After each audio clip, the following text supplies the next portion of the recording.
Welcome to the 153rd episode of the Supernatural Occurrence Studies Podcast. So serial killery paranormal. My name is Jason Knight, host of the show, and with me, as always, is... The name is Spectre, Oscar Spectre.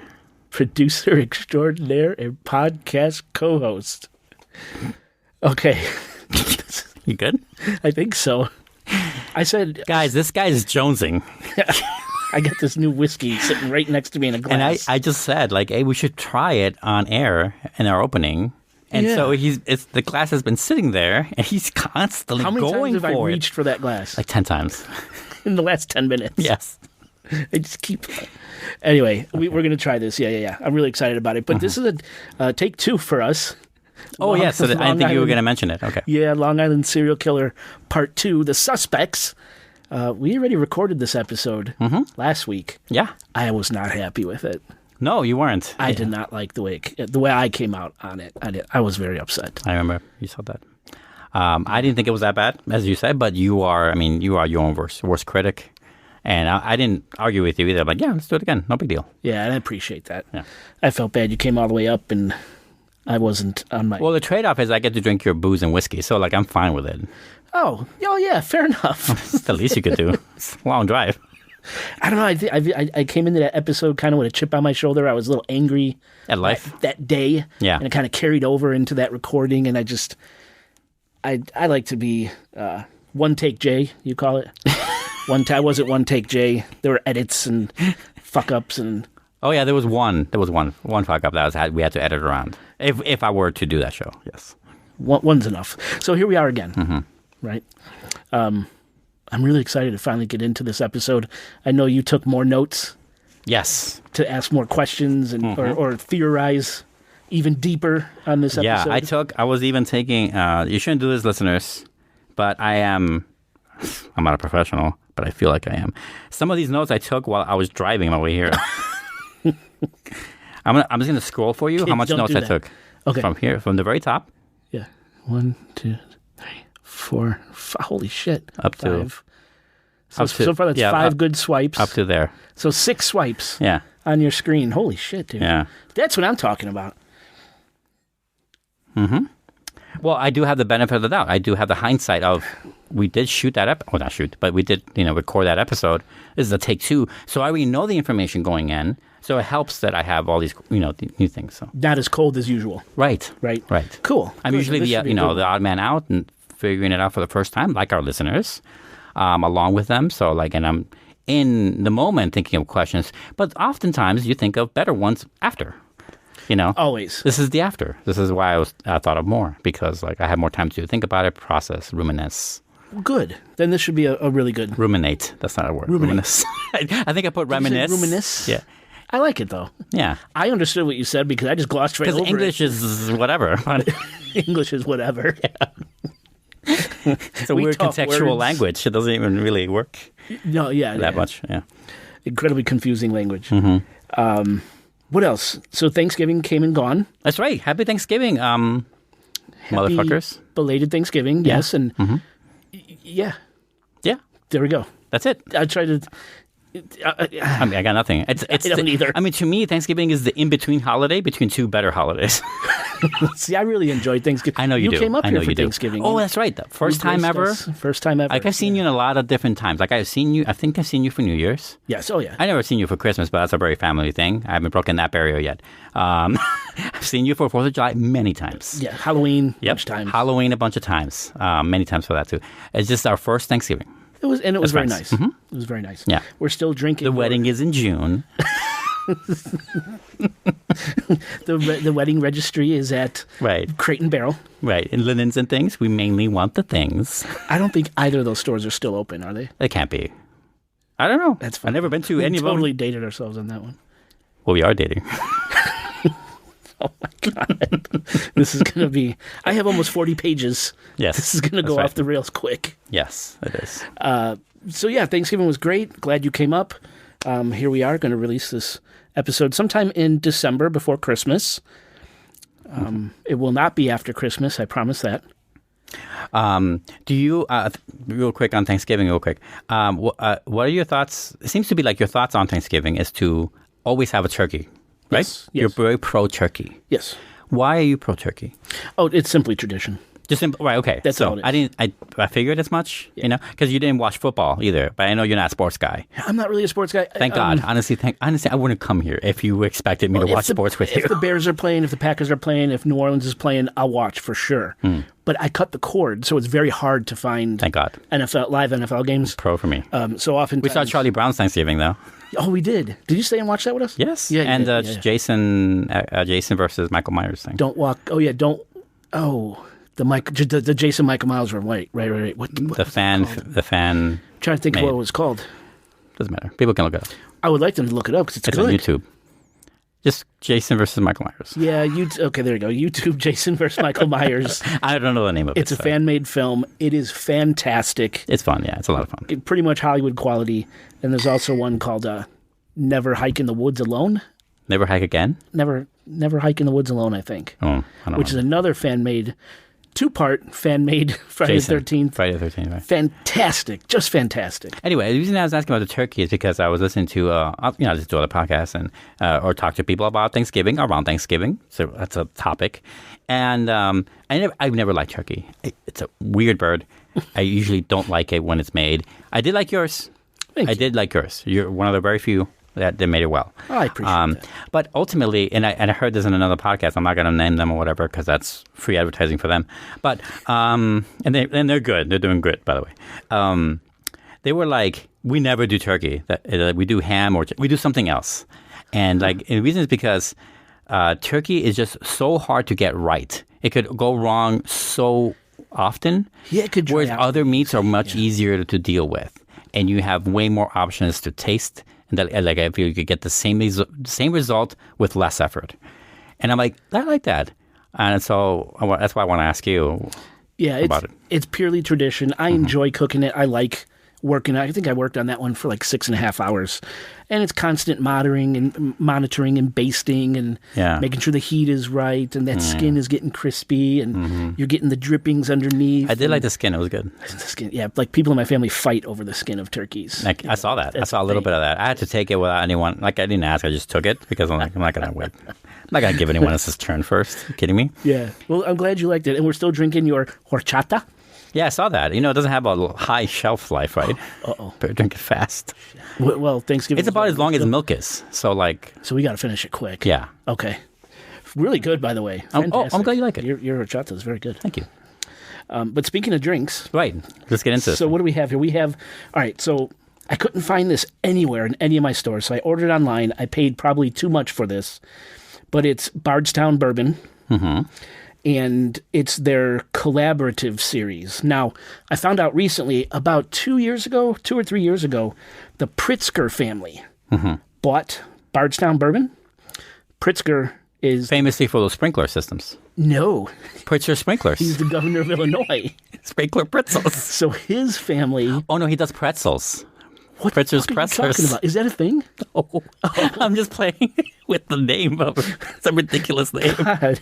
Yeah, so your governor's family bought this distillery in Kentucky, Bardstown, which is known for putting out good whiskeys as it is. And this is a collaborative series where they age the Bardstown whiskey in Goose Island stout barrels. I thought you were going to say Republican votes.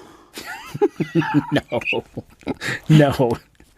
They actually age the whiskey in Goose Island stout barrels. So it's that collaborative series. And Pritzker, since he's the governor of Illinois, makes sense they're using Goose Island. So I really wanted to try this. Okay. And I just got it in the mail a few days ago. We just popped it tonight. Poured it out about 15 minutes ago. Let's do a clink. And it is smelling. Oh, I love the smell. I'm smelling like a candy apple. Oh, don't ask me to identify the smell. I just like it. Like a taffy, kind of like a buttery taffy. Are we secretly going to be like bourbon reviewers? So I have an idea for a show. Oh, okay. Oh, you ready? Yeah, definitely apple. Yeah, let's try this.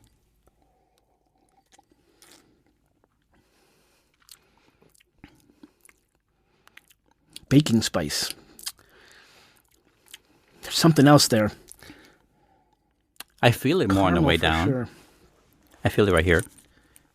Yeah, 100 proof. Not nice, terrible. Honest, 100 proof. Respectable. I like it. I think I like the other one more, but I do like this one. The E.H. Taylor? Oh, no. E.H. Taylor is always better. But, like, I meant the... Filmland? Yes. Oh, the Filmland. Okay. I think I like that one a little bit more. You can taste... Okay, there it is. Almost like cocoa, chocolate something, which kind of makes sense because they're using those stout barrels from Goose Island. And you know Goose loved cocoa. Geese? Geese love cocoa. Okay. Yeah, definitely So it tastes like the Pixar movie? So weird. All right. Well, listeners, if you're into whiskey, Bardstown collaborative series with Goose Island. It's if you at all good. Drink your sorrows away, please try. It's smooth on the way down. It's got that little... Oh, it has a little burn. Of course, whiskey it definitely burn, has a but burn. it's not like lighting up my belly or anything. No, it's not doing that. It's not doing like those little bottles you had at one party. Oh, dude. Did you just have like an acid flat track? 9 bananas that I almost threw up. Dude, I had a little bit of the grape one. It burned all the way down. I don't know why they make that shit. To murder us all. Exactly. All right. Why don't we finish our whiskeys, take a break? Yes. Come back and talk about some really crazy theories about the Long Island serial killer. Yes, let's do it.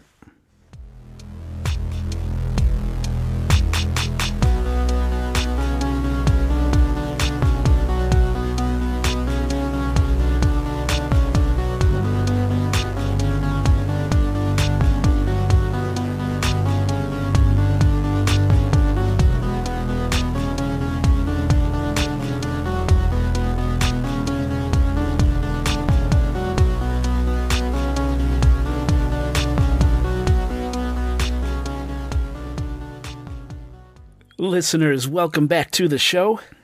Well, the lights are turned down low, the ceremonial candle is lit, and the drinks are flowing. Let's start this show. Okay. So, this is a part 2. Right, Oscar? There's a lot they would have missed if they didn't hear the first episode. A lot. Yeah. So, if you haven't listened to episode 152 yet, where we talk about the actual murders and the background here, make sure and go back and listen, because you will be lost. So this is part 2. Warning. Yeah. Right. Wait. It's a big neon sign. So in the last episode, we introduced you to 18 young women, sex workers, plus 2 outliers. Remember we talked about the Asian male and that female toddler, Peach's daughter, found murdered across the U.S. from the East Coast to the West Coast. So 20 in total. Bodies were found on the south shore of Long Island, specifically at Gilgo Beach and off Ocean Parkway. They were found in Manorville, Long Island, Las Vegas, Nevada, and in Atlantic City, New Jersey. And many people believe that all these women are the victims of a single undetected killer known as the Long Island serial killer. We also introduced you to a group of women nicknamed the Gilgo Four. 4 sex workers accidentally discovered murdered at Gilgo Beach on Long Island while authorities were out searching for another missing sex worker, a young woman named Shannon Gilbert. 6 additional bodies were discovered at or around Gilgo Beach and off Ocean Parkway, and 10 more bodies were found between Manorville, New York, which is also on Long Island, Las Vegas, and Atlantic City, and all these women shared eerie similarities. The Long Island serial killer preferred petite female sex workers, somewhere between 100 pounds, give or take, between 22 to 27 years old, with hazel or green eyes. Most of the victims used the internet to advertise their services, specifically Craigslist, which is how this psycho found his victims. He shopped online. When a cause of death could be determined, most of the women were killed by strangulation, while some were horribly dismembered and their body parts scattered. Most were found near a body of water, lying face down, wrapped in burlap or cloth, with their heads facing east. And some were bound by either belts or tape, or both. Now again, listeners, in case you missed it, please go back to the last episode so you could learn the specifics about each victim, their names, their backstories, and who was found where and in what condition. Also in the last episode, we played a really disturbing 911 call made by Shannon Gilbert the morning she went missing, the thing that kicked off this whole nightmare. Without poor Shannon in that crazy 911 call, police might have never known they had a vicious serial killer in their midst, and the victims' bodies might have never been found. Now, in this episode, we're going to introduce you to a long list of suspects that might be the Long Island serial killer, or might have been working alongside the actual Long Island serial killer, either by coincidence or by design. And at the end of this episode, we're going to tell you all about the man that's in custody right now, accused of being the actual Long Island serial killer. Accused, not convicted. That's important.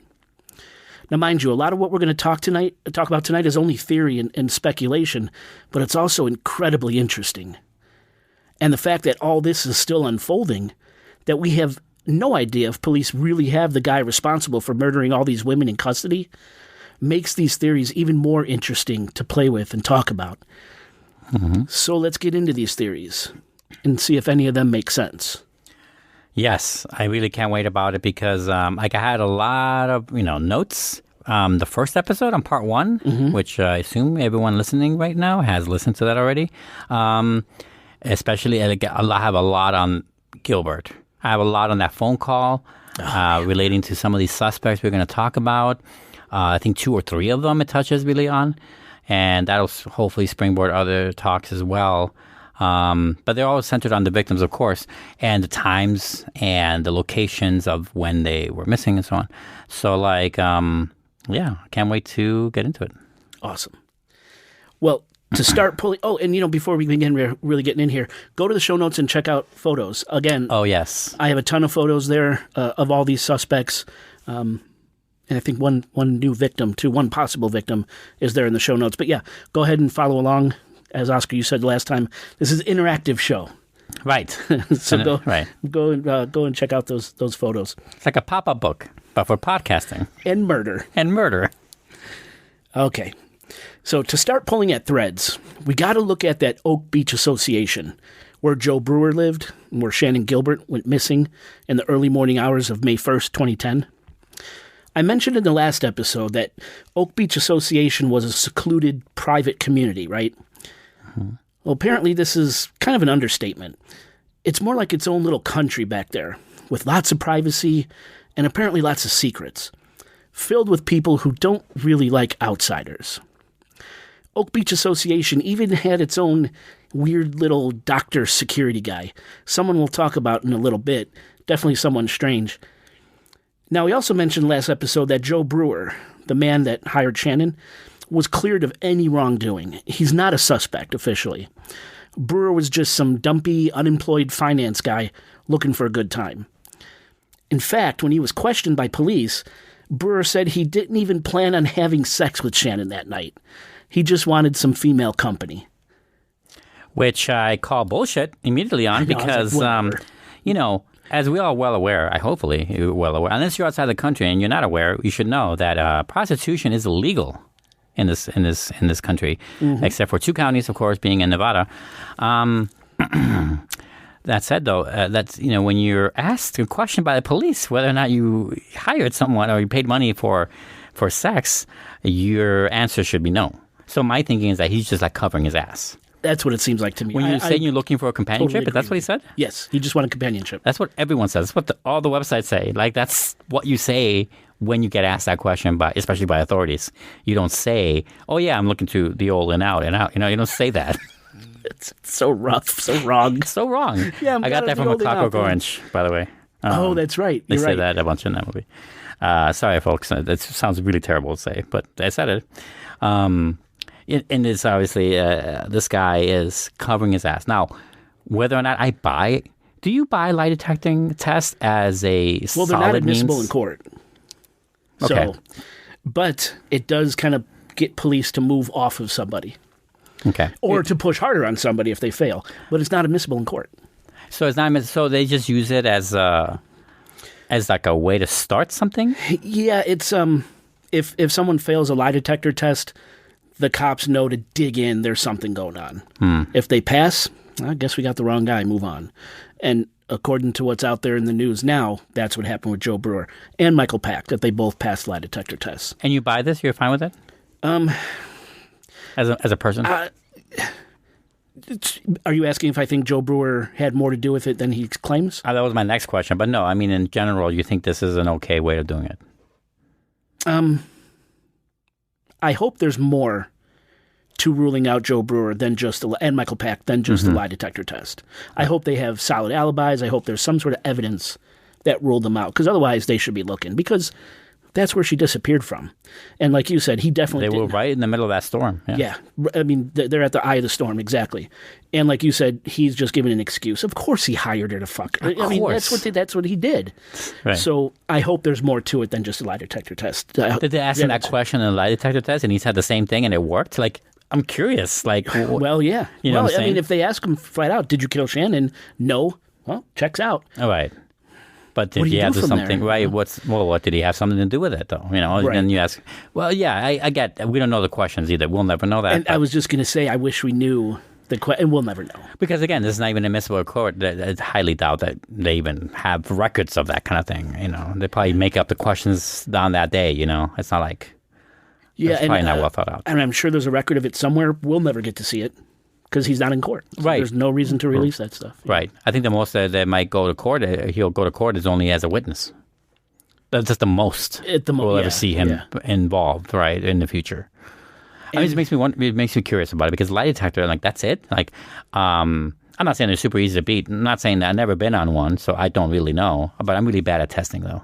I'm a bad tester. I'm just a bad liar, you know. I think you would be a bad liar too. I would hope so. Yeah, Right, that's a character trait to be a bad liar. That's good. That's kind of good thing. Yeah. But no, I think he didn't hire her for just companionship to hold hands and watch Netflix. He wanted to do some debaucherous shit. And, you know, it was an agreed upon transaction. Hey, whatever. Yeah, right. But she disappeared from his fucking house. So yes. I hope there's more than a lie detector test. Yeah. And I hope that answers your question, how I feel about it. Yeah. So basically, at the end of the day, you know, he's kind of a nobody so far in this story. Yeah. Maybe something will come out later on down the line, but right now he's kind of a nobody. But the word around the Oak Beach Association campfire is that his house, Joe Brewer's house, because it's kind of secluded and out of the way, was a party house. It's out of the way more than the other houses? That's what it seems. Because it's already out of the way, right? Yeah. It's already secluded. This place is a secluded area. It's even more secluded from the out of the way. He's kind of off somewhere in the subdivision where he's more secluded than the rest. Like he's put on timeout? Yeah, kind of. Okay. But because of this fact that he's kind of off on his own in this subdivision, that's where parties went on. Male parties. They would gather there because it's private and they could basically do whatever they want. Drugs, hire escorts, lots of debaucherous shit, right? Just men behaving badly. Yeah. And apparently it was this open secret around Oak Beach. No one really said anything. And I've even seen in interviews with some of Joe's neighbors that they claim one of these male parties was going down that night Shannon disappeared. So while there was a party going on, this guy got a sex worker to come to his house. Right. My immediate question to that is, was it for the party? That's the implication. Like in a group kind of thing? I don't mean a group orgy guys on one girl, which is called a gangbang actually, but it's, I mean, more like entertaining, like a stripper type thing. Or is it just for him? It could be all three. I mean, I assume it's a big house because of the richness of it, so maybe he could just secretly take her off somewhere while the party's going on, right? Have fun and then come back. It could be that too. It's multiple floors. No, already. It doesn't look opulent. Okay. But we kind of touched on this in last episode. I would live there. Yeah, you mentioned because that. the goddamn thing looks at the ocean, so it's got to be $1 million. And you love the ocean. I do love the ocean. But so yeah, he could probably sneak her off somewhere in the home, or someone could sneak her off in the home, or multiple someones could sneak her off in the home if they wanted to. Right. Yeah. But there's no evidence directly proving that one of these parties was going on, except for people in the association talking to the media saying, yeah, Joe was having one of his parties that night. Like there's text threads going on that talk about it, sure, but no one mentions it. Yeah, right? yeah. The hidden secret, Right. Or the known, what's the word I'm looking for? Open secret. Open secret. Yeah. So apparently it was also an open secret that powerful men joined these parties. We're talking political figures, business leaders, rich guys, and high-ranking members of the Suffolk County Police. So if that's true, did Shannon see something or someone at that house that she wasn't supposed to? Were high-profile men behaving badly? And instead of risking Shannon telling someone what she saw, was it just easier to take her out, to kill her? I mean, something went down at Brewer's house that caused Shannon to freak out. And as you heard in the last episode, she was very clear to 911 that she was afraid for her life, that someone was trying to kill her. But on the other hand, it's also claimed that Shannon was mentally ill, I believe schizophrenic, and she was known to use drugs. So was Shannon ultimately a victim of her own demons? Kind of like what the official police word says, how, she was high on drugs, she ran into this marshy area, fell, ran out of gas, and drowned. So was she a victim of her demons, or was something really shady going on? Was someone really trying to kill her? Right. And unfortunately, we'll probably never know. But we do know what happened with Shannon's sister, Sarah, and her mental illness. Remember, very end of last episode, Shannon's sister murdered her fucking mother. Yep. Stabbed her over, 247 times. Mm-hmm. So mental illness does run in the family. So we don't know. Demons or really murder. But to stick with this idea that Shannon ran afoul of someone at Joe Brewer's house, let's take a look at our first theory. Now, this first theory is that the Long Island serial killer is actually a cop. And not just any cop, but the former chief of the Suffolk County Police himself, a man named James Burke, who was chief from 2012 to 2015. Now remember, the Gilgo Four were found in December of 2010, and Shannon Gilbert was found in December 2011. So Burke comes in as chief of police right as the Long Island serial killer case is really ramping up. Bodies have been found. Right, the headlines are going. Absolutely. The media's going crazy. Families want answers. And it's clear that a serial killer or multiple serial killers are active in the area.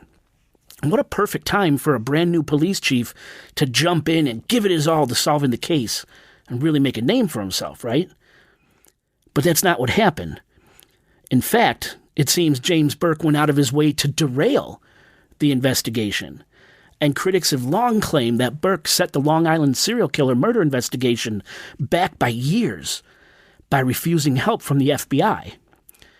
Now, for example, in December of 2012, Suffolk County Police lead investigators wanted to meet with the FBI's Behavioral Analysis Unit to try and get some help solving this case. But the district attorney of Suffolk County, a guy named Tom Spoda, and James Burke, the chief, deemed the meeting unnecessary and basically stonewalled the FBI's involvement. It was also reported that Burke refused the FBI's offer to create a criminal profile for the case. This is the chief of police and the DA flat out refusing the FBI's offer to help solve a high-profile serial murder case. Do you know because you see this a lot in movies, which I know it's not a source for facts, not a great place to go if you want to know how the world works necessarily, but what does it take for the FBI to interfere? Or do they have to be asked in this case? Because, you know what I'm saying? What's the criteria for them to get their asses involved? I think the help has to be requested. Okay. If it has nothing to do with state line crossing, maybe? Because I know they're like the country's police. When things cross state lines and things like that, or there's a dispute over who's actually the law there, they're the law, right? That's how I feel it works. So that local police agency has to, I guess, either ask for or accept the help in order for it to. I don't think the FBI could just jump in and say, "Move over, we're coming in." I think right, because you see that seen a lot of movies. Yeah, right. And I don't believe it works that way. It certainly didn't in this high profile case. You would think, right? That's what I'm saying. And they're offering a criminal behavioral analysis report profile and the whole for free. thing. Yeah, right. They don't even have to pay for this. Right. Right. So you think if they could come on and take it over, they would have. But the district attorney and the chief said, we don't need you. This isn't necessary. We got this. Right. Basically. And so a lot of people ask why. Why did they refuse to help? And was there an outcry on this, like at that time, or is it something that just people complain about after, like way too late, maybe? so I think that's part of the problem is that in the beginning, nothing was being done. Do you remember Shannon Gilbert's mother, Mary? Yes. Was always out there. They waited Come on, 5 guys. months before even interviewing Gus Coletti. Right. They and that didn't other even lady. realize that Shannon 911 girl was the same girl that was reported missing by Right. Shannon's Something mother. so obvious or easy to find. Right. Yeah, and that's part of the conspiracy is that the police, it seems, sat on their hands for a very long time on this case. Then they went ahead and flat out refused help from the FBI. So people are like, wait a minute. You know, Yeah. victims' families like, wait a minute, what's going on? I remember you mentioning also that, it's find it hard to believe they wouldn't trace that call during the 21-minute, Exactly. 911 call, or that they wouldn't have dispatched police officers and they would have gotten there way before it was way before the call ended, even. Right. And to that, I kind of say like, well, there was this one time that I was next to someone that called the police, Rob actually, and I was there, and he called the police during this thing we were doing late one night, and we were 2 or 3 blocks away from the police station. They never came. They never even We came. were there for a while too, more than 20 minutes. Oh my God. They never came. No, that's just Chicago. That sounds like Chicago. That could be us, but that happened, and I'm just saying, I'm not surprised hearing that. Yeah. Yeah.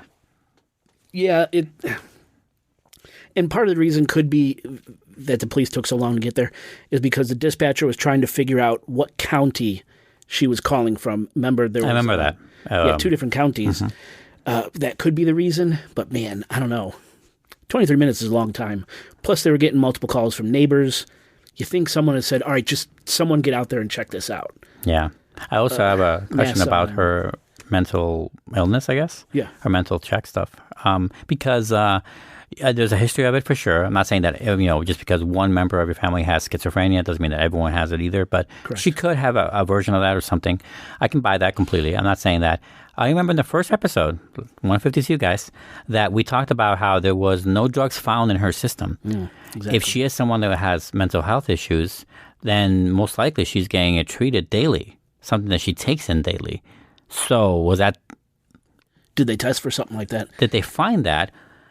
Or is it like a lack of taking them that led to this? Maybe it led to something that could explain her behavior, or vice versa. Maybe like she took them, or this is a completely normal reaction. It's hard to tell.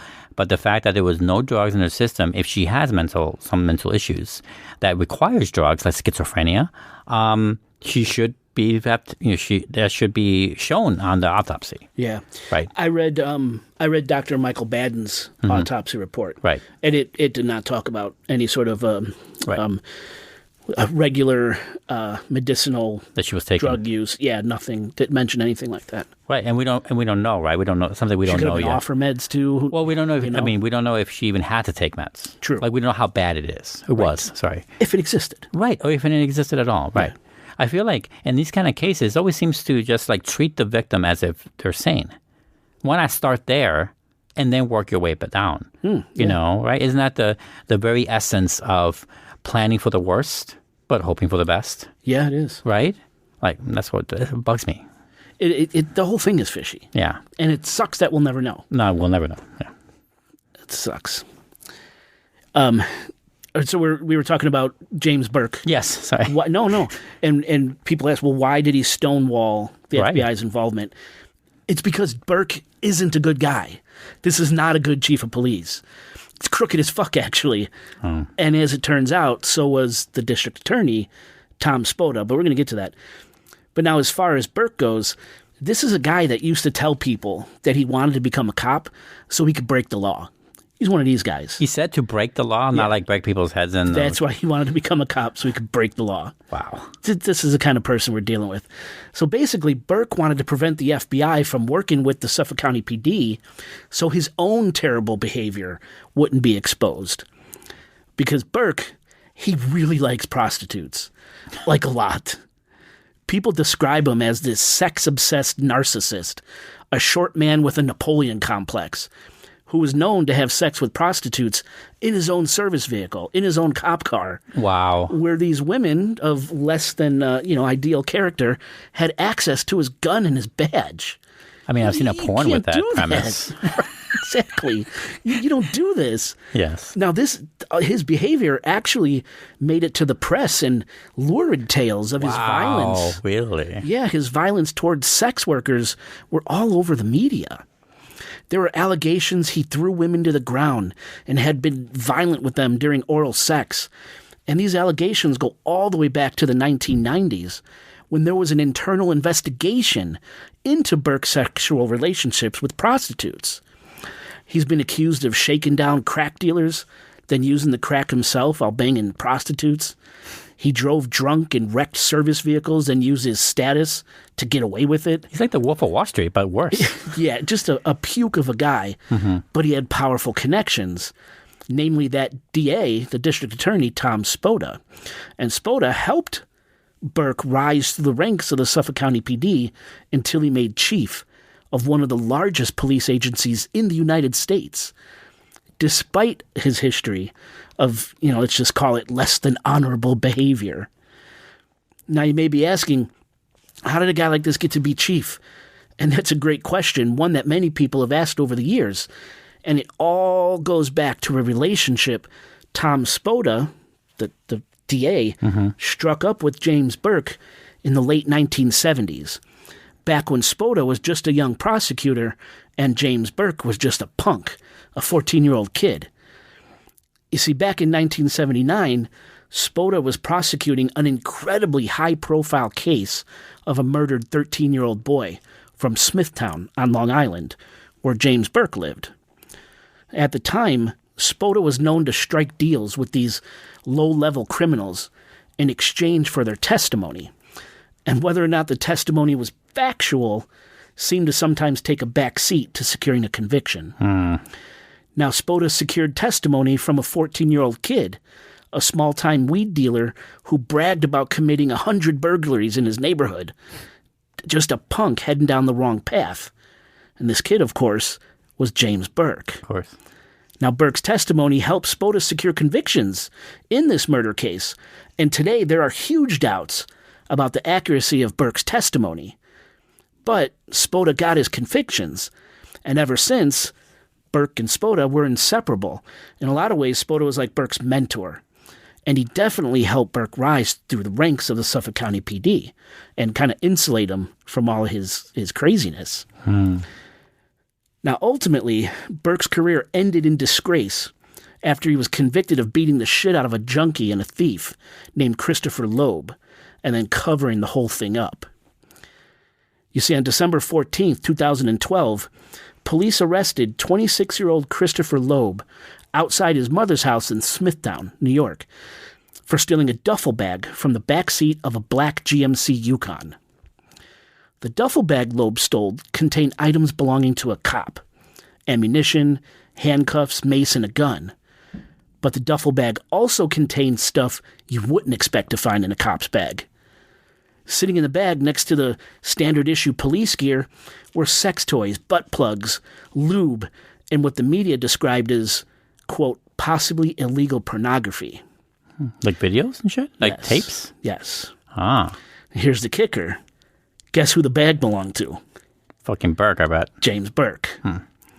Now, Loeb himself said he knew the bag belonged to a cop because word on the street was that this particular cop was known to shake down drug dealers and keep the drug for his own use. So Loeb went to this cop's house and entered the SUV looking for drugs. Instead, he got the crooked-ass chief of Suffolk County Police's bag of smut. Word hit the street that Burke's bag was stolen, and Loeb was very quickly apprehended at his mom's house in Smithtown. Now, when Burke learned of Loeb's arrest, he was so concerned about hiding the contents of his bag that he raced over to Loeb's mother's house and tampered with the crime scene, taking the duffel bag in direct violation of police procedure and protocol. So think about this for a second. In this scenario, Burke's the victim. So you have the victim of a crime entering the crime scene and taking evidence. You can't do that. Nope. There's a chain of evidence. Right. This is not it. Mm-hmm. Now, during Loeb's arrest, the cops slammed him to the ground and roughed him up really good. But when his mother came out to protest, Loeb was quickly whisked away to the Suffolk County Police Station, where things got a lot worse. Once at the station, Loeb wasn't read his rights, and he was flat out denied access to a lawyer. Instead, he was handcuffed and chained to an eye bolt in the floor, hunched over and defenseless. He said he was held in this position for 10 hours. That's got to be torture. Now, eventually, Burke entered the room and proceeded to beat the living shit out of Loeb while threatening to kill him with a hot dose of heroin. Other cops in the room, and yes, there were witnesses to this, they threatened to rape his mother. These are good guys. Now, apparently, Burke beat Loeb so badly that a detective had to intervene and physically pull Burke off of the guy. Burke then threatened officers under him, who he referred to as his palace guards, fucking asshole, to keep their mouth shut or else. Reportedly, he scared one cop so badly that later on the witness stand, this cop lied about the incident under oath just to avoid Burke's wrath. That's how afraid of Burke he was. So, I'm curious, like, did he pull, the detective that pulled him off him, is this like from the heat of beating him up? Is that what they were supposed to take from it? Or was he asking the guy questions and he wasn't giving him the right answers? I think it's a little bit of both. Okay. Yeah. More leaning towards just beating the shit out of him. Right. And threatening him. He seems to really enjoy putting a person down. And look at his picture in the show notes. Wait till you see this guy. You could just see it. He's just got that face and the mustache. You know what I mean? That push broom mustache. This is what happens when you ignore certain behaviors early on in child. When you think of the young people and stuff, when they start something like that. Right. When you ignore the kind of thing, this is how it snowballs into worse. Well, then you got people protecting him, so he's got like carte blanche just fear to tactics galore. Let that id out, man, and the id takes over. Yikes, man. Christopher Loeb would go on to sue the Suffolk County PD. James Burke resigned from his position in October 2015. And in February 2016, after a lengthy FBI probe, Burke pled guilty to federal charges of violating Christopher Loeb's rights and knowingly conspiring to conceal evidence of it. He was sentenced to 46 months in federal prison, along with 3 years of supervised release. Now, Tom Spoda, the DA, and the guy that helped Burke stonewall the FBI's assistance with the Long Island serial killer case, was convicted in 2019 to 5 years in prison for witness tampering, obstruction of justice, and conspiracy in effort to help Burke hide his crimes against Christopher Loeb. Wow. Just corruption through and through. And that's years after. From top to bottom, yeah. That's years after. But the damage has been done on the case anyway. Oh, right. It's already set back. Like, absolutely. It's already set back. Like, it's too fucking late. It's set back. Rumors are running rampant that the cops don't care, that it's a cover-up. I mean, he did a lot of damage. But it also goes hand in hand with what you said in the first episode, too, the part one, where, they don't care about sex workers. Right. That's what these victims are. They don't give a shit. That's what it certainly looks like. It backs that up more. Yeah. Now, what's really crazy is that later on in interviews, Christopher Loeb claimed that in Burke's duffel bag, he found some DVDs. And on the cover of one of those DVDs was what appeared to be a prepubescent boy. And another DVD, which Loeb claimed to have watched and even recorded bits on his cell phone, supposedly showed a girl on a bed in a darkened room being tortured by a man in a mask. A snuff film, in other words. Oh, okay. Now, it's important to note that Christopher Loeb's DVD claims have never been verified publicly, nor has his cell phone footage ever been seen. But what he claims he saw does recall what was printed in the media about the chief's duffel bag containing possibly illegal pornography, quote-unquote, right? And people speculate that the man in the snuff film, the one torturing the woman, is none other than Chief James Burke. So after all this, we finally get to our theory that James Burke is the Long Island serial killer. He's corrupt as fuck, he has a documented history of being violent towards sex workers, and he very obviously blocked the FBI from assisting in the Long Island serial killer case. Also, if you remember from the last episode, we said that the killer made multiple taunting calls to Melissa Barthelomy's sister. I believe he called her up to 8 times. And he also made a call to one of Maureen Brainerd Barnes' friends. Each call lasted just long enough to not be traced to an exact location. And cell tower pings in a lot of these calls came from Manhattan, an incredibly busy place loaded with people on cell phones, making any attempt at pinpointing a specific phone or locating any video evidence impossible. Check any street cam or security cam in Manhattan, and you'll see 1,000 people talking on cell phones. How do you identify a suspect? It's almost as if the killer understands police tactics, and more importantly, how to avoid them. And who understands police tactics better than a cop? In this case, a violent, crooked chief of police with a ravenous taste for hookers. Now here's something else. The victims found up and down Ocean Parkway were actually found in 2 different counties, Suffolk County and Nassau County. And what do we know about these geographical lines when it comes to crime? Information sharing and responsibilities suddenly become a little clouded and convoluted, hindering investigations. A cop would know that disposing bodies across multiple counties would make things more difficult. Not impossible, but definitely harder. Right. And like we said, if you listen to Shannon Gilbert's call that we played last episode, the 911 operator was trying to figure out whether Shannon was in Suffolk or Nassau County so the correct cops could be dispatched. All of this is how James Burke became an unofficial suspect in the Long Island murders. But again, keep in mind, officially, Burke has never been charged or even named a suspect. Or even looked at, from what I can tell. Right. There's only 3 people being looked at. The one accused currently, and the 2 people, like the one that drove Shannon Gilbert and Michael Peck. And the other guy. Joe Brewer. Joe Brewer, thank you. Yeah. I'm bad with names. But when you take all this circumstantial evidence, because that's what it is, it's circumstantial evidence, you can see how some people could think he was the killer, right? Mm-hmm. It's also rumored that Burke and his lackeys were part of the boys' club that partied at Joe Brewer's house, and therefore Burke could be involved in Shannon Gilbert's death. Or he was at Joe Brewer's house the night Shannon Gilbert went missing and is helping to cover up for someone. But who? Now, an attorney for Shannon Gilbert's family, a guy named John Ray, we talked about him in the last episode, he came forward with a sworn statement from a sex worker who said that she witnessed Burke use drugs and party with sex workers on 2 occasions in the Oak Beach Association, where Shannon's remains were found. At least one of which took place in 2011, meaning Burke was doing this while the Long Island serial killer investigation was in full swing. So what do you think? Was that the same house or no? Never said. Never said, huh? Just in Oak Beach Association. Oh, okay. Never pinpointed to Brewer's house. Okay. Do you think we have a killer cop on our hands? Well, as far as this theory goes, this suspect looks pretty fucking suspicious. Looks very tasty. Yeah, it looks like he's the guy. I'm not saying he's the guy, but like he's only our first suspect, guys. But he looks like a really good candidate. The anger management or mismanagement, really, and his lifestyle in general. The cop tactics you mentioned, the fact that he would know about the cell ping towers, makes sense to go to a crowded area. Especially back then, people were more on their phones, guys. Nowadays, no one's on their phone as much, but multiple counties, kind of clouding things up a little bit. Right. If you buy that's one killer still in this case, I like that a lot.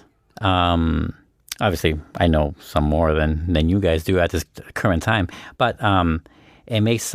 Is there any way to? There's no confirmation whatsoever that A, he was there that night, or B, that he did even go to these parties, right? So we have that. All we have is that one, according to the lawyer, that there is a sworn affidavit that's punishable by jail time if proven to be false. Right. That he was on 2 occasions seen in that association partying with hookers and doing drugs. Can I make an affidavit that peanut butter and jelly is great? Sure. Is that a thing that can happen? I would sign that affidavit. And how do you prove it false? Right. Yeah. That's what I'm saying. Okay.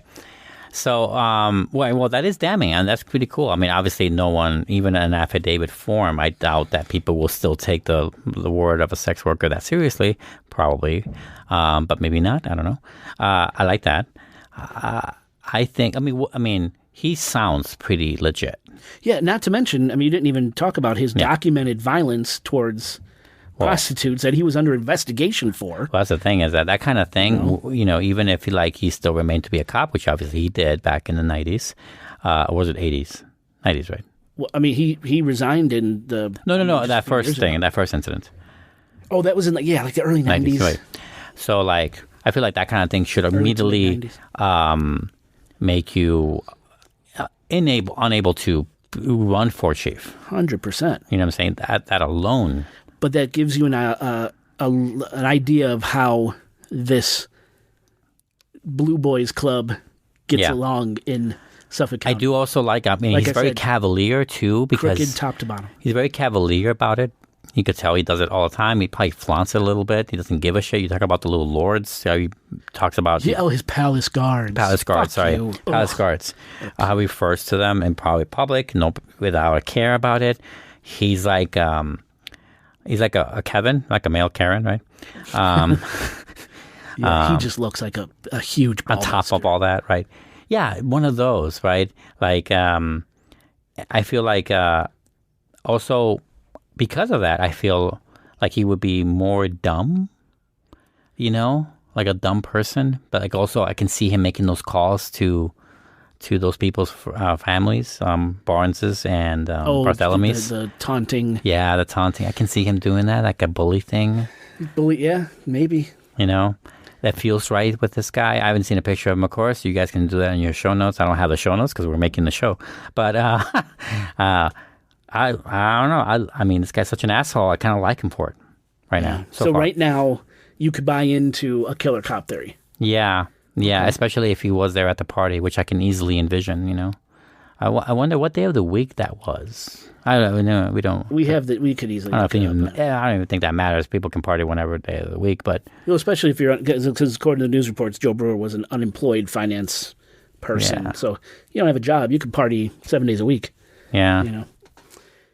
That's true. Well, if not a killer cop, what about a killer doctor? Our next theory... Kerokian?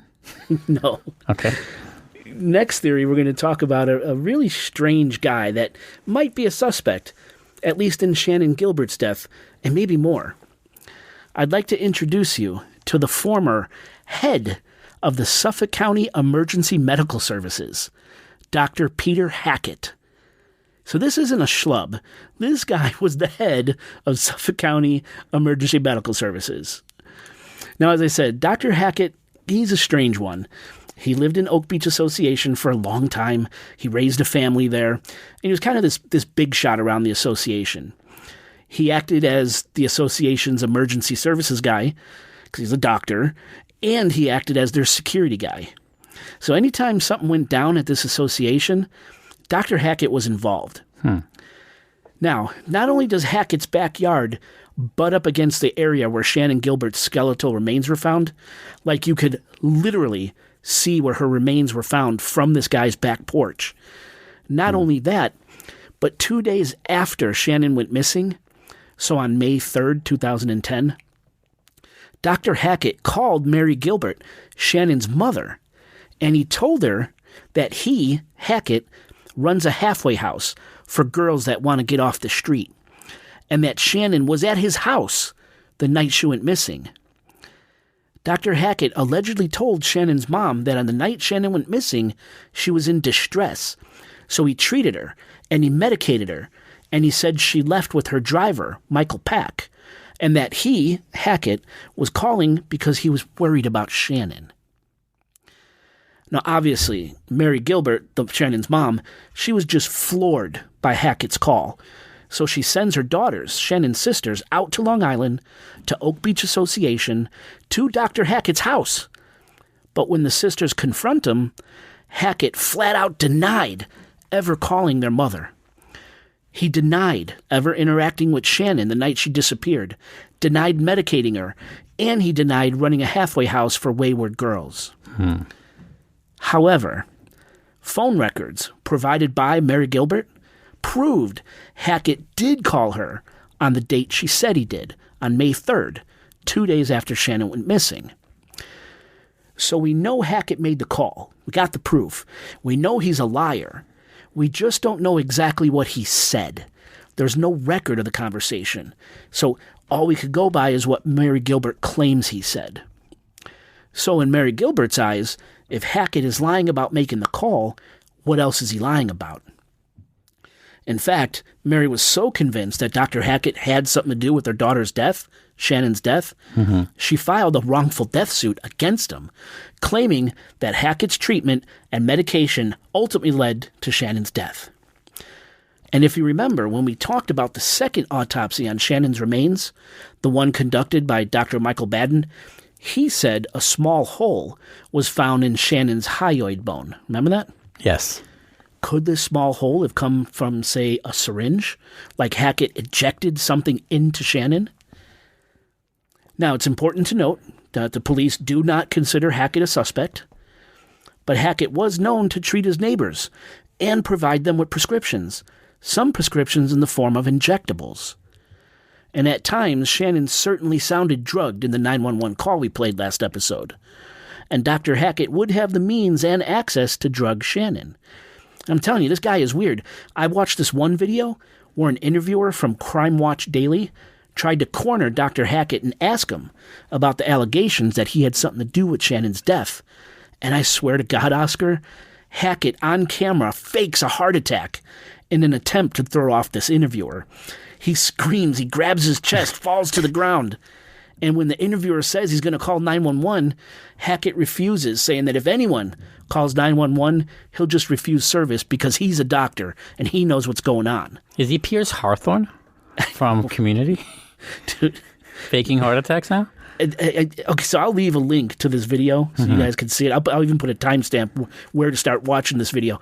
But, I mean, after a few seconds, he gets up like nothing happened. He gets into his car and he just drives away. It's the craziest thing. It's very uncomfortable to watch. And again, I'll leave a link to this video with a timestamp where you start watching to see this unfold. And you tell us, was Hackett faking it to get out of this interview, or was it a real heart attack? But it is strange. That is very strange. Also, I was thinking about that pinprick. Yes. The hyoid bone.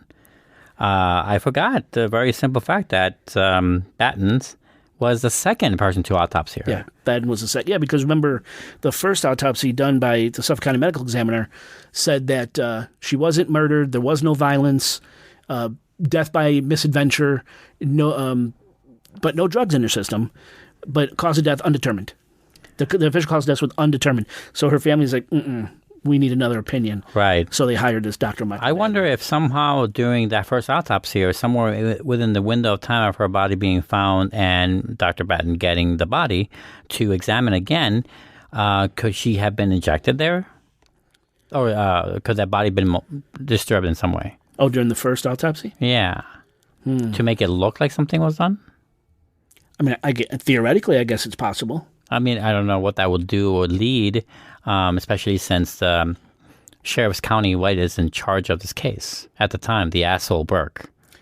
Right, yeah. Suffolk and County. His police, right? His men are in. And his medical examiner. His case. That's his case, right? Yeah.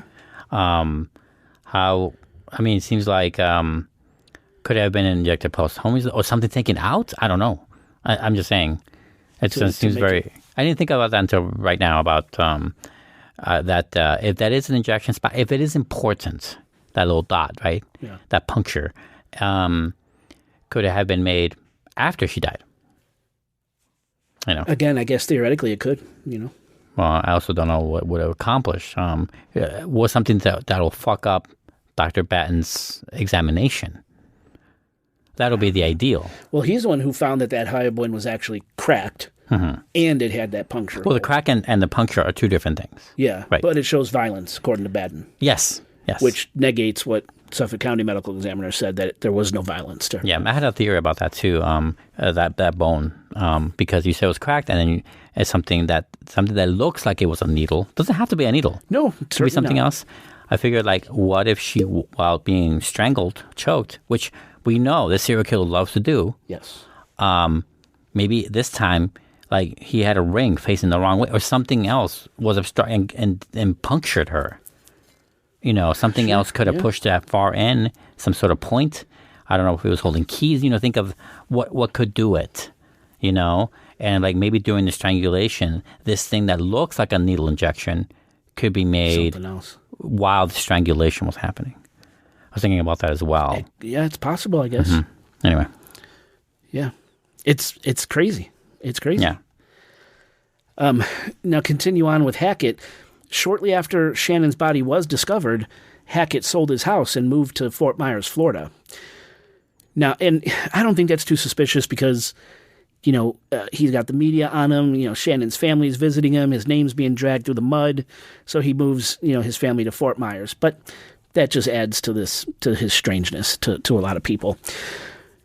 Now, strangely, after all this circumstantial evidence against Hackett, police have not interviewed him as a suspect. They haven't gotten a written statement from him, and he refused a polygraph test. Yet the police won't really take a look at him. I don't know. See, what do you think about that? Is refusing a polygraph test not enough to try to investigate further? Isn't that what it's they for? did investigate further and found nothing. Yeah, I guess. They got nothing on him, apparently. They say he's just one of those weird guys that likes to inject themselves into everything, be in the center of everything. Now, it's also said that our strange Dr. Hackett has contacts with all the big shots that party at Joe Brewer's house. The politicians, the police, the rich guys, the rich businessmen, which is why he was never investigated. He's insulated. Either that or Hackett was being used like a patsy to kind of draw attention away from the real killer. Again, it's all theory. Well, if he was made to be a patsy, obviously it didn't work at all because the police didn't even fucking look at him. Right. No, it failed. Which is the sheriff guy that right now is number one suspect. So, it's like weird. Yeah. Yeah. But again, it's theory, but it's interesting. Right. Was Dr. Hackett at Brewer's house that night? Did he really drug Shannon, and that's why she sounded so whacked out on the 911 call? If he did, why? I think his profession is what leads. Yeah. Yeah. If he did drug her, was she meant to die, or were the drugs meant to just kind of make her more compliant so she wouldn't struggle when the men had their way with her? Or maybe Hackett wasn't at the party, but instead, Shannon made the mistake of banging on Hackett's door, just like she did with Gus Coletti and Barbara Brennan after she ran from Brewer's house. But instead of finding someone sympathetic and willing to help, she found Hackett in a syringe. And again, I'm not trying to feed the conspiracy fire here, but Hackett is someone a lot of people point to as being involved in these murders, if not being the Long Island serial killer himself. So, yeah. Do you have a layout of this neighborhood? Like, could she have run to him within that same block? I mean, is it around there? It's not a huge place, so I'm guessing she probably could have ran there. All right. I'm sure that could be seen somewhere. I mean, I don't have a layout in my head or a blueprint or anything, but I'm just curious if he could have been one of the people she knocked, right? Could have been, right? Yeah. He's weird. He's what he sounds like? He sounds like the therapist of Laura Palmer in Twin Peaks. Oh, I remember that fucking weirdo. He's like the weirdo doctor guy. Yeah, that's what this guy reminds me of. That's how they describe this guy. That's a good analogy. He's like one of the very first suspects in that show because he has the other locket, the other half of the locket that everyone's looking for because like whoever has the other half is the killer and he has it. That's right. Like just like a weirdo that listens to Hawaiian music all day. That's what. And if you go to the show notes and look at a picture of Hackett, he looks strange. He's a strange looking cat. Yeah. So it all kind of. Kids, ask your parents about Twin Peaks. Yeah. Oh, it was a great show. I love that show. So we got possibly a killer cop, a crazy killer doctor, possibly. Here's another tantalizing thread. We could pull that and try to unravel who the killer might be. Remember, many of the victims' bodies were found wrapped in burlap. This is one of the links that holds this victim chain together, this burlap material. Now, apparently the burlap that was found with many of the victims isn't something you could just walk into a Home Depot and buy. It had to come from a supplier. And if you could believe it, there's just one main supplier of this burlap on Long Island. Really? It's a wholesale nursery operation called Bissett Nurseries, owned by a wealthy businessman named James Bissett III. Now, Bissett, along with his business partner, Joe Petrocelli, You can't help yourself, can you? They founded the Long Island Aquarium in Riverhead, Long Island, this massive aquarium and entertainment complex, complete with a 28,000 square foot ballroom and a 100-room oceanfront Hyatt hotel. So Bissett is very successful, very wealthy, and he's a well-respected leader in his community.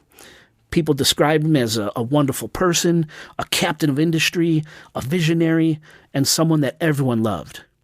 He was even described as Walt Disney-esque. Really? So here's where it gets crazy. Just one day after Shannon Gilbert's remains were found, on December 14th, 2011, James Bissett III was found dead in his car in Veterans Park from apparent suicide, not far from his sprawling estate in Mattituck, Long Island. No cause of death was ever released, but police said his death did not appear to be suspicious. So, since Bissett owned Bissett Nurseries, and he had easy access to this burlap material that was found with the victims, and since he literally committed suicide immediately after Shannon was found, it's no surprise people pointed their fingers at Bissett being the Long Island serial killer. I mean, everything's a little too convenient, isn't it? Now, James Bissett was never officially named a suspect in the murders, and he was never officially tied to Joe Brewer's sex parties, if they existed. But could he have been one of the powerful businessmen that supposedly partied there? Could he have been involved with Shannon? Why would he kill himself immediately after Shannon's remains were found? It's just too juicy to ignore. But again, bears repeating, just like Michael Pack, Joe Brewer, James Burke, and Dr. Hackett, James Bissett was never named a suspect in the murders. Now, believe it or not, Bissett is not the only executive from the Long Island Aquarium that has died by apparent suicide.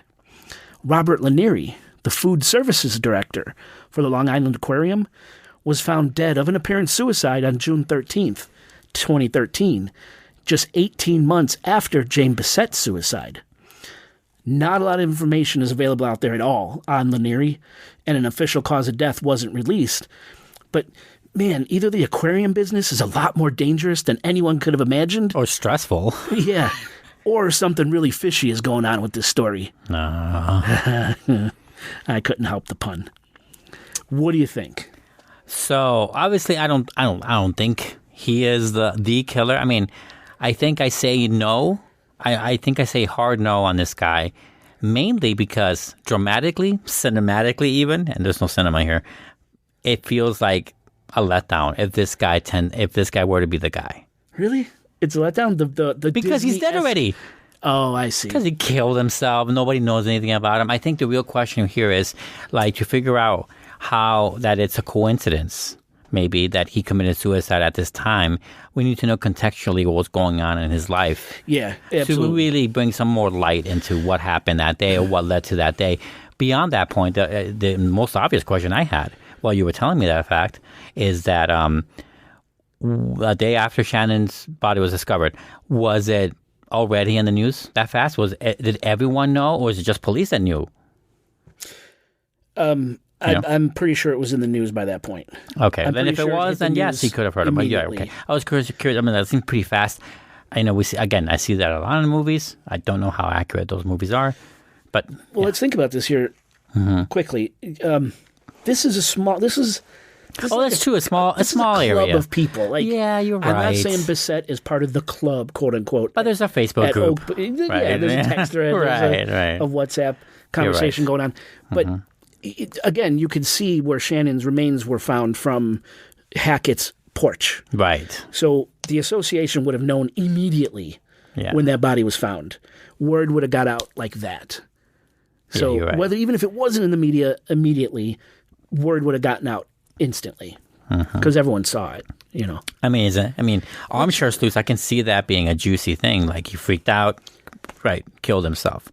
Another one is that the fact that his death was not suspect, but undetermined, you said, or something? What'd you say? No cause of death was released. So they didn't say if he slit his wrist, if he shot himself. Now, could that kind of thing, the fact that they say that to the public, no cause of death, we don't, like, they're not releasing one. Right. Could that be to not is that for the benefit or the sympathy of his family to not release that information? I would hope so. Is that why I'm saying? I would hope it is. I don't know for sure, but I would hope so. Because you know what? Especially if this because remember I said he was so loved, captain of his industry, Disney-esque. Yeah. Disney-esque. They wouldn't want to maybe anti-Semitic. I'm kidding.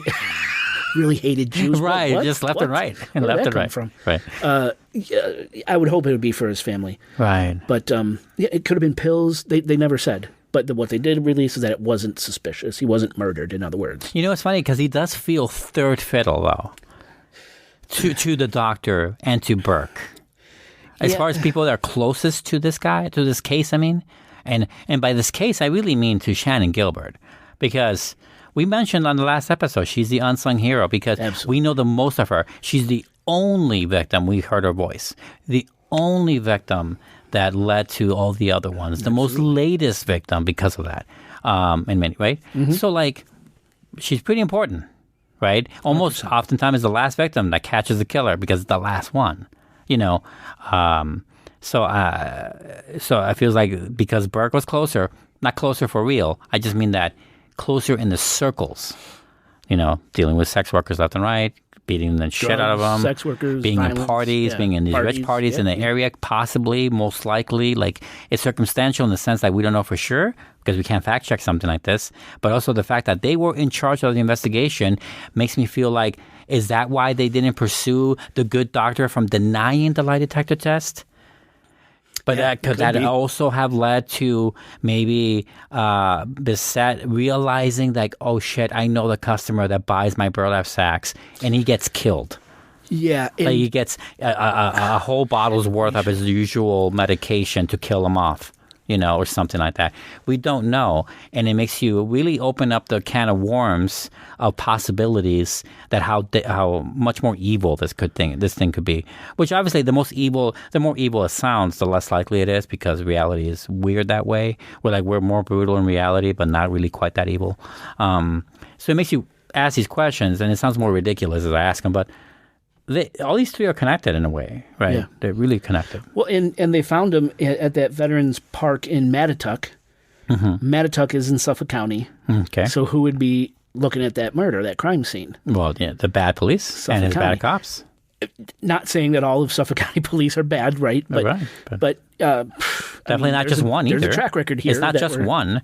Someone seeing some of these actions, even if they're innocent, let's say, and they're not doing anything about it. That's also part of it. Yeah, you get arrested for not doing for negligence, right? Right.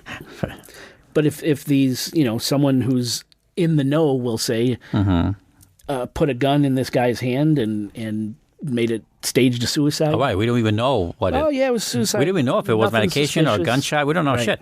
So if you want to look at it, you know, in those conspiracy tinted glasses, hey man, anything could have happened to that man. Well, that's the problem with not releasing what their cause of that. You know, it's like you have to. Then these rumors just run rampant. It really does. I mean, obviously, and they don't care. Most police officials of any county, of any state, FBI included, they don't care what people think as long as they know. Right.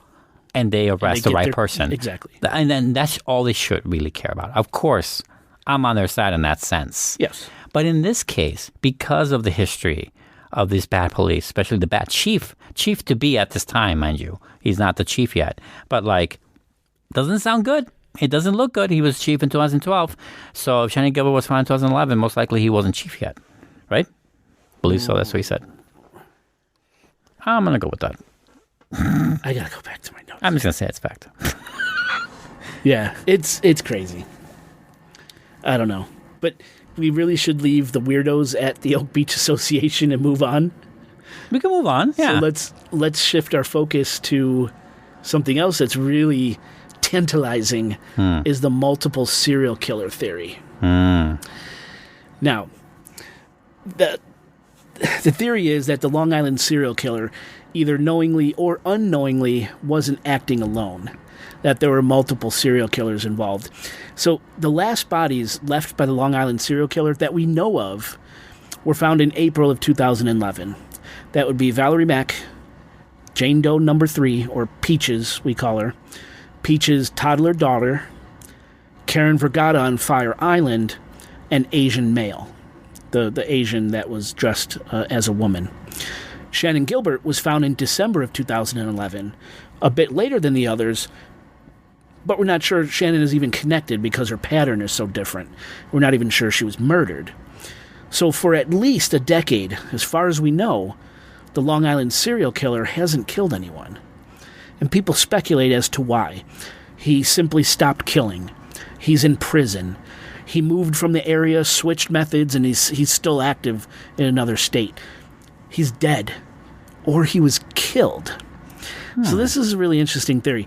There's this predominant theory that coincidentally, the Long Island serial killer wasn't the only serial murderer using Gilgo Beach and Ocean Parkway as their dumping ground.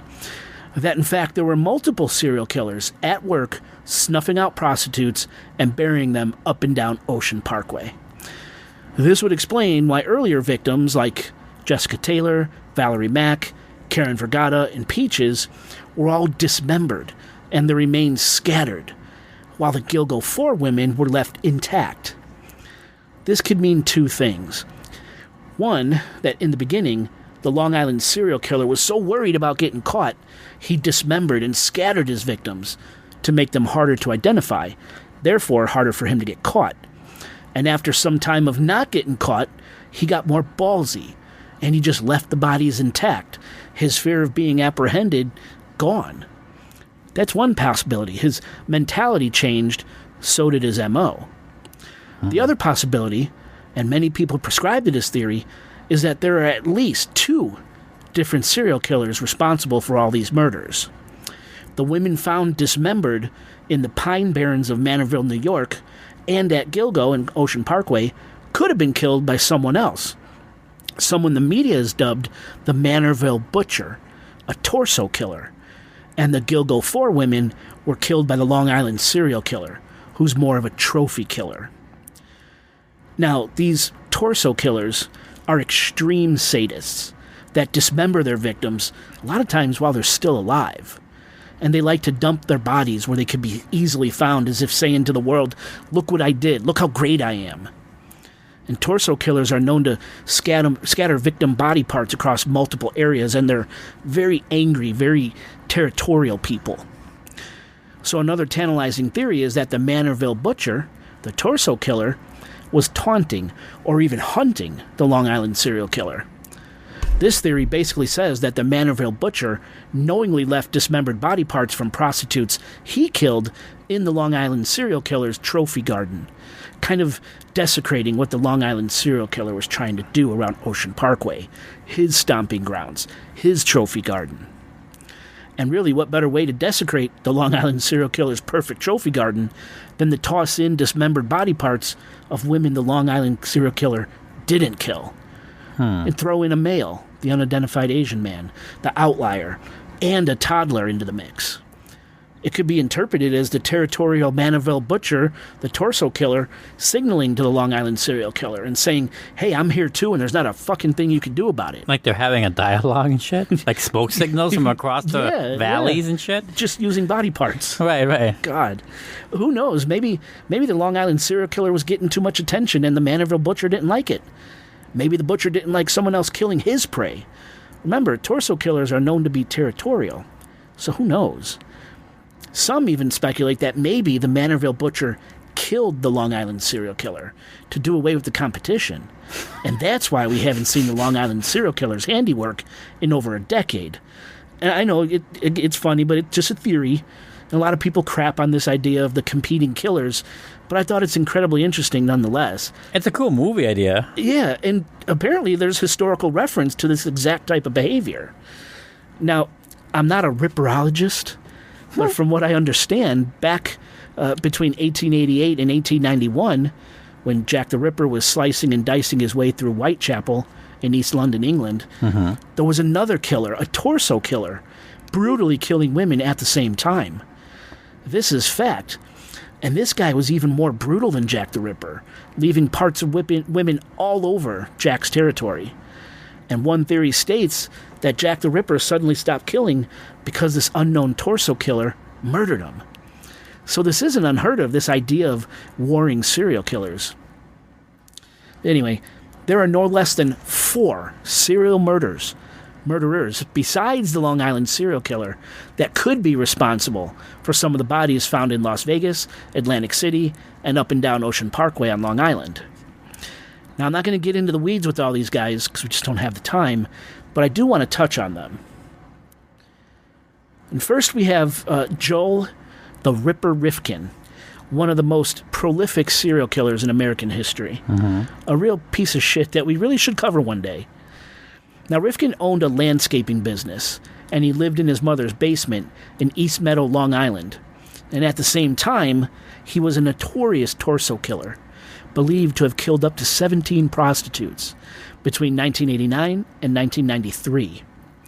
Just to give you an idea of what a sick fuck this guy was, he left the head of one of his victims at the 7th hole of a golf course in Hopewell, New Jersey. Then he proceeded to toss the other bits and pieces of her all around the tri-state area. Yikes. Now, if you remember from the last episode, the dismembered torso of a woman known as Peaches was found in Lakeview, Long Island. And later, in 2011, her dismembered bones were found inside a plastic bag near Jones Beach State Park, further down Ocean Parkway from Gilgo Beach. The remains of Peach's younger daughter were also found off Ocean Parkway in 2011. So could Rifkin be responsible for these murders? Maybe he started 2 years earlier than we're really aware of. It's definitely possible. Now, police actually questioned Rifkin from behind bars about his thoughts on the Long Island serial killer. And Rifkin replied it would probably be someone like a landscaper, a contractor, or a fisherman. And we'll see later in this episode if Rifkin was right. Now, here's just another little tidbit of information, something I didn't know. It doesn't have really anything to do with what we're talking about, but Rifkin's last known victim was a sex worker named Tiffany Bresciani, who at the time she was killed was in a relationship with a guy named Dave Rubenstein, also known as Dave Insurgent, the singer and co-founder of the punk band Reagan Youth, who I still listen to today. I thought that was crazy. Don't know them. Yeah. They're really good. Check them out. So Joel Rifkin could have possibly been responsible for some of those earlier murders. He was a torso. He was in the area. He was cutting up women. It's possible. Here's another Long Island serial killer I hadn't heard of before. His name is Robert Schulman, a postal worker from Hicksville on Long Island. Schulman was convicted of murdering and dismembering 5 women, including sex workers, between 1991 and 1996, and dumping parts of their bodies in trash bins all around Long Island. He was known for smoking a ton of crack with prostitutes that he brought back to his house, after which he would beat them to death with barbells, bats, and hammers. Then he would chop them up and scatter the pieces. Now, coincidentally, Schulman and Rifkin were operating in Long Island at the same time. Therefore, Schulman could also be responsible for murdering Peaches and her daughter. Time frame fits. Then we have John Bitrolf, yet another convicted murderer that may be responsible for one or more of the unsolved deaths connected to Gilgo Beach. Now, John Bitrolf is a 57-year-old carpenter, husband, and father from Manorville, Long Island. Remember, Jessica Taylor's torso was found in Manorville in 2003, and her head and forearm were found at Gilgo Beach in 2001. And Valerie Mack's remains were also found dismembered in Manorville in 2000, and her skull and foot were found in a plastic bag off Ocean Parkway near Gilgo Beach in 2011. Now, Bitrolf has been in prison since 2017, when he was convicted of killing by strangulation 2 prostitutes named Rita Tangretti and Colleen McNamee back in 1993 and 1994, and then dumping their bodies in the same area on Long Island's South Shore. Tangretti was dumped in East Patchogue, which is 35 minutes from Gilgo Beach, and McNamee was dumped in North Shirley, Long Island, about 40 minutes from Gilgo Beach. So if you think about it, since this guy was active from the mid-90s and wasn't caught until 2014, any of the victims we've discussed so far could be one of Bitrolf's. But we was only caught for 2 victims, right? Right. Officially and evidentially. Yeah. But even though we probably did more. We just don't know. They can't prove it, but he did. Yeah. I mean, both of the, I mean, his, what he's caught for, I mean, the way he dumped the bodies, where he dumped them close not there, but close-ish to the sites that we're investigating here. And he was from Manorville, where Right. 2 torsos were found. Right. Crazy. It seems like it both like means like, oh yeah, definitely it could be this guy, yeah. but also it screams the what I mentioned in the first episode, in part 1 of this. I mean, in the last episode, where I talked about the fact that all these spots look juicy to dump bodies. Right.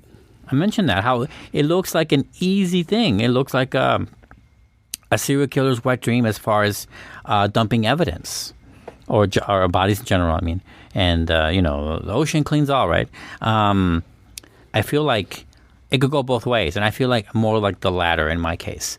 Like it feels like this guy took advantage of something, see something that looks pretty hard to investigate in there. I'm pretty sure they can't find shit there, and took advantage of the fact that being born there, being raised there in Manorville, that he could get away with dumping bodies in there. Right. And I'm not saying there isn't more. It seems like that we should just scour this entire area all the time. You could find a lot more, probably. Well, like they do. Remember we covered Aokigahara? The forest, the sea of trees, suicide forest? Yes. How they have regular patrols looking for suicide victims? Yes. I mean... I think we should just have that for this area because this guy, I mean, like I said before, it looks like a juicy spot to dump bodies. Yeah. And we're focusing on a few of them right now, but I'm not surprised that there was more. That there was more, that there are more people in jail because they dumped their bodies there. Yeah, and don't forget Neil Falls up in Manorville, he put the bodies in the Pine Barrens. Pine Barrens are notorious for being a mob dumping ground. That's probably where you heard it from. You probably heard it at some party. Yeah, you heard about Pine Barrens? People are dumping bodies there. The Pine Barrens, the Jersey Devil, supposedly hangs out in the Pine Barrens. So, weird. Could be him. Right. Could be him. I wish you installed cameras on every tree in the Pine Barrens. Yeah. What the fuck? I think Richard Kuklinski, the Iceman, used to dump bodies in the Pine Barrens. Oh, really? If I'm not mistaken. Guy? Yeah. Now, if it wasn't Bitchrolf, it definitely could have been this next guy. Now, the next person I want to talk about, the last serial killer I want to talk about, is a man named Neil Falls. Now, Neil Falls is really interesting. This is a guy that moved around a lot. And wherever he moved, dead prostitutes tended to follow. Falls had interactions with police in at least 20 states. Whoa. It wasn't anything serious, but mostly traffic stops, but it shows that Falls traveled extensively. Yeah. It's thought that Neil Falls is responsible for murdering at least 10 sex workers between 1992 and 2015. Falls was living in Henderson, Nevada in the year 2000, which is significant because we have the dismemberment killings of Las Vegas sex workers between 2003 and 2007. That would be Lindsay Marie Harris, who disappeared from Henderson, Nevada, where he was living in 2005, and whose legs wound up in Divernon, Illinois. Victoria Kamara, who's dismembered just outside Las Vegas in 2003. She was found dismembered just outside Las Vegas in 2003. Jody Brewer, who disappeared from Vegas in 2003 and was found dismembered in the Mojave Desert. Jessica Harris, who disappeared from North Las Vegas in 2006 with a fat, unused bank account and to this day hasn't been found. And Misty Sains, whose dismembered remains were found at Red Rock Canyon National Conservation Area in 2003.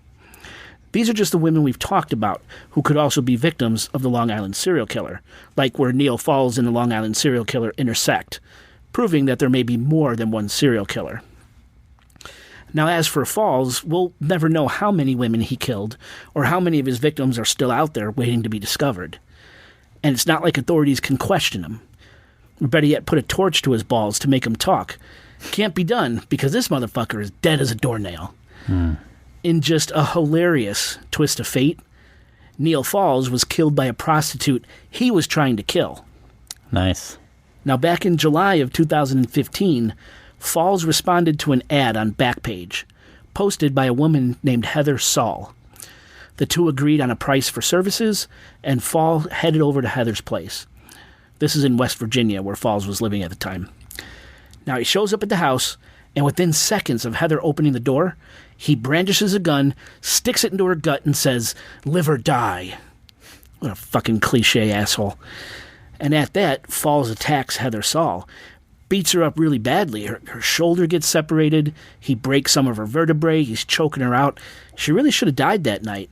But instead, Heather grabbed a rake. And when Falls, he dropped his gun to try and get the rake away from Heather.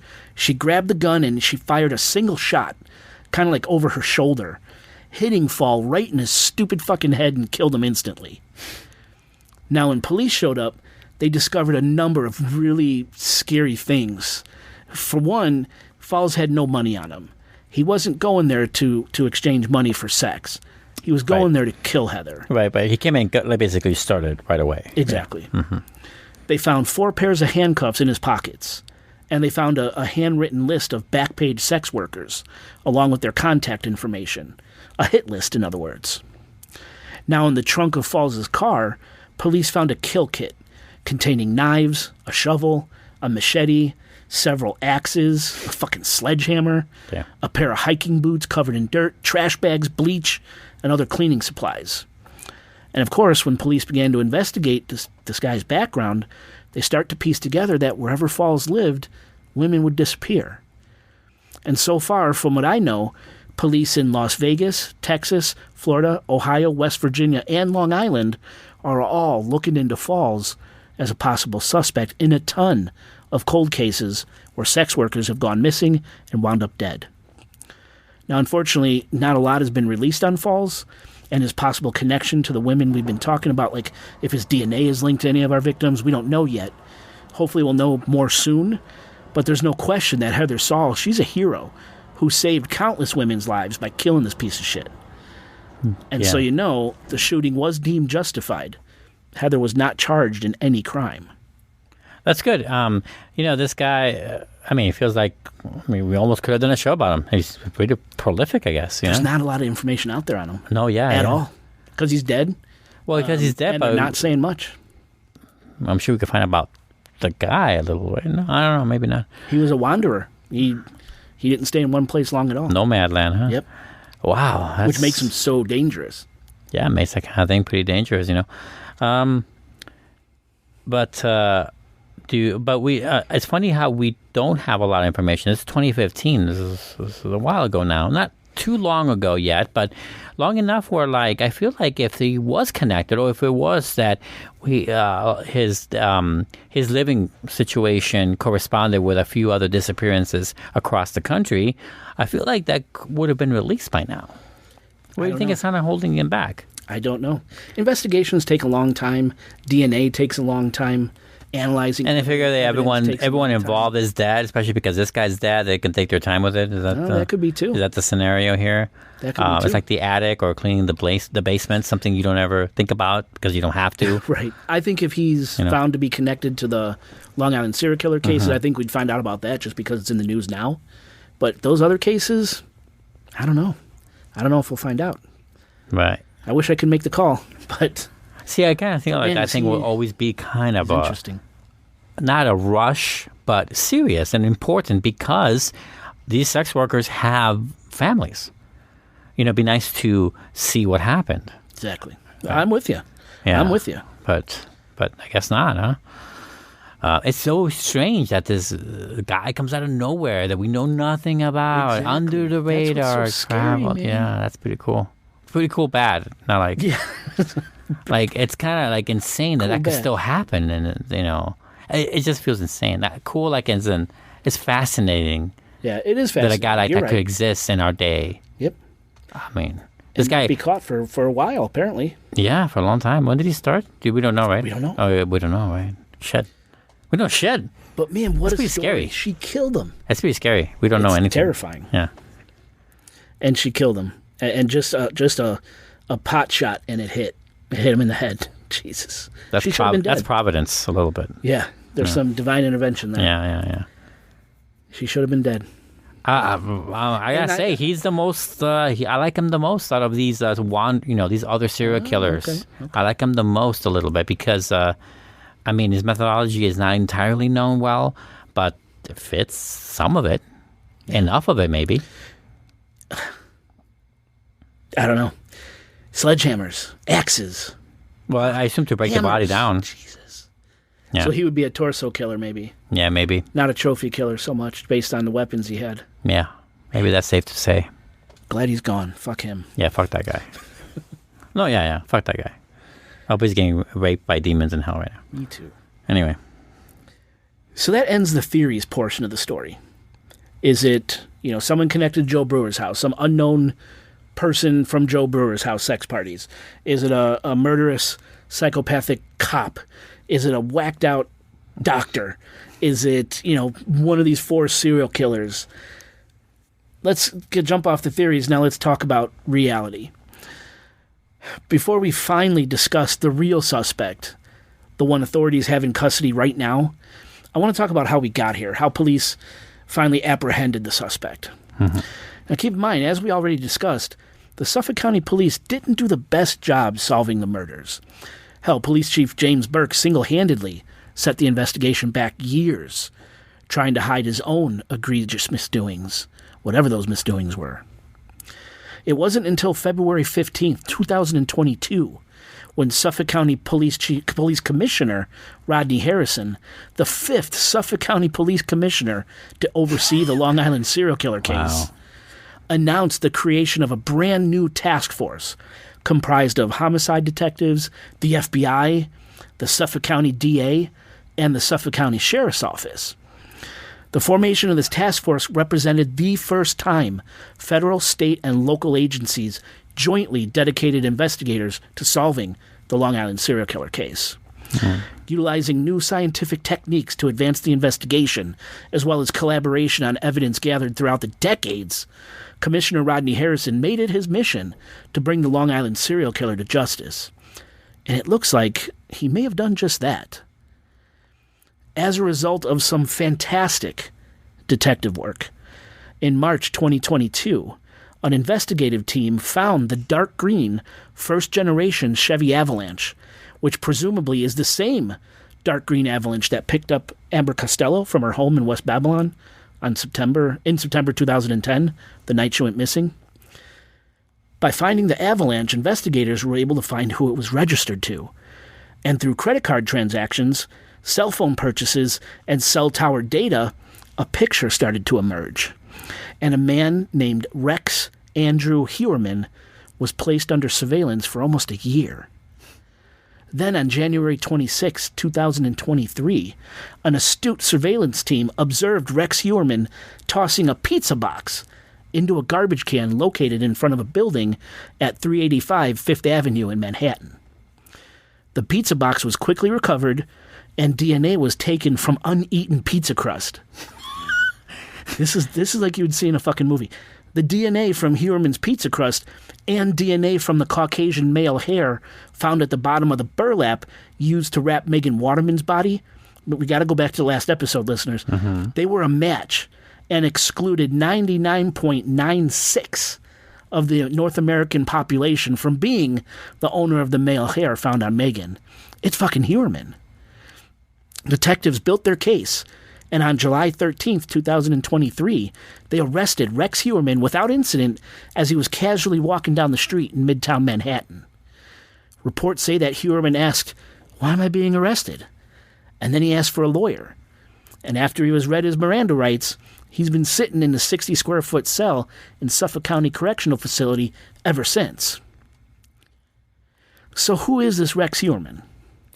Well, our boy Rex is a 59-year-old white guy from Massapequa Park, New York, which is in Nassau County. Take a shot. On the south shore of Long Island, just 6 miles from Gilgo Beach, and approximately 3 miles from the DeFeo house in Amityville. Sorry, I had to slip that in there. Police reports say that Rex stands 6 feet 6 inches tall. Damn. And weighs 275 pounds. Is he a Viking? Dude, he is a beast. I think he's taller, man. He looks taller to me. Because we're short. That's why. True. Now, ogrish is the term that keeps getting thrown around to describe this guy, right? Like how Dave Schaller described the client that visited Amber Costello. So Goliath has to beat him, right? Right, David Goliath. I mean, David has to beat him. Sorry.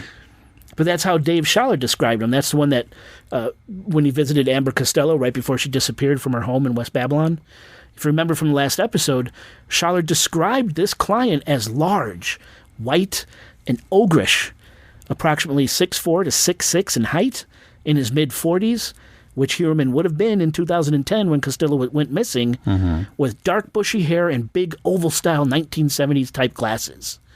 What is it with murderers in these big, thick 1970s What's that glasses? guy from Mindhunter? He had those big kind of glasses too. He was like the main serial killer that they portrayed in that show, which again is based on a real guy. The guy with the bird, he was another the big guy, bald, I think, white. It's on the tip of my tongue. It's also on the tip of my tongue too. I can't remember his name off the top of my head. It's okay. But yeah, big oval 1970s type glasses. All these fucking serial killers have those glasses. And Heuermann does, in fact, have dark bushy hair, and he wears glasses. Heuermann is also a husband and a father. He was married to a woman named Asa Ellerup for 25 years. And she filed for divorce shortly after Rex was arrested. And he's got 2 kids, a daughter named Victoria, 26, and a stepson named Christopher, 33, who's developmentally disabled. And apparently, Rex went to high school with actor Billy Baldwin. Oh. So there's that. Kemper, by the way. Ed Kemper. That's it. Yes. That's it. And believe it or not, Rex Heuermann is an architect. And he owned his own firm called RH Consulting and Associates, which is located in Midtown Manhattan, right by the Empire State Building. Wow. And he included American Airlines, Target, Nike, Foot Locker, and the New York Department of Environmental Protection among his clients. So he wasn't some fly-by-night guy. He had some big clients that he worked with. He was a well-established architect. And if you remember, go back a few minutes ago when we talked about Joel Rifkin, when the police questioned Joel Rifkin from behind bars on his opinion on who this guy might be. He's a construction worker, a landscaper, something like that. Architect. Pretty. I mean, they deal with all of them too. It's in the ballpark. They deal with landscapers and other people. I mean, they're like more head honcho-ish, but they fucking know that. Also, they care about feet. Separation and perfect, saying the 500 feet thing. That's true, that feet. I thought you meant cutting off of feet. I'm sorry. Oh, wow. No, that's too, sure. I went dark. That was literal you went for. Good thing we don't call it 38 penises as opposed to feet. Anyway, but I'm saying it makes a little more sense. The symmetry of the Gilgo 4. That's a good point. He's a very mathematical brain. My grandfather was an architect, and he did drawings like that. He was very methodical about it. Wow, that's a great point. I didn't think of that. Good point. Not that I'm an expert. My grandfather was, not me. No, but still, that makes sense about the spacing out. Interesting. Also, 320 feet on those other murders. Oh, the ones in New Jersey. No. Ocean View? No.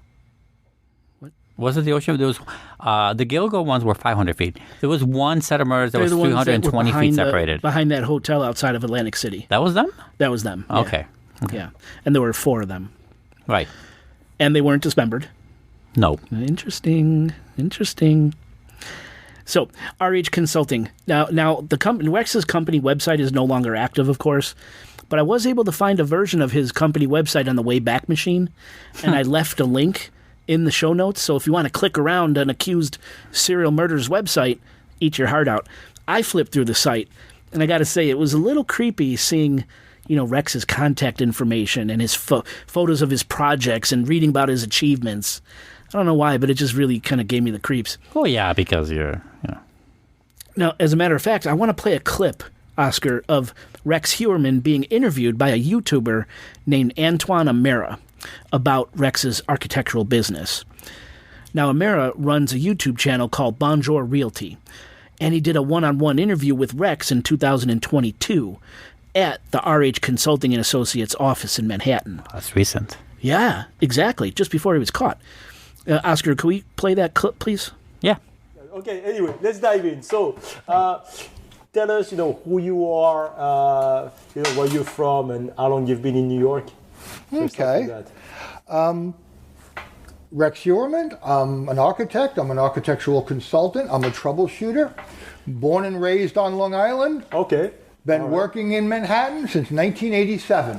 Oh, wow. Very long time. Okay. So this brings directly to my first question. So, can you explain to our audience what is it that you do, not the architect part of your business, but the other part of the business, which is, it's my understanding that you're kind of a facilitator with the Department of Building. Is that correct? But please tell us. That's correct, but much more. Okay. That's much more I'm interested. I do troubleshooting, architectural troubleshooting, and negotiations with the building department. Okay. What I mean by that is, do we do the standard stuff with the building department? Handle your filings. I have other clients who are a lot of other architects, and we'll handle their interactions with the building department, especially out-of-city architects, because they're a little afraid of the city. And when a job that should have been routine suddenly becomes not routine, I get the phone call. Gotcha.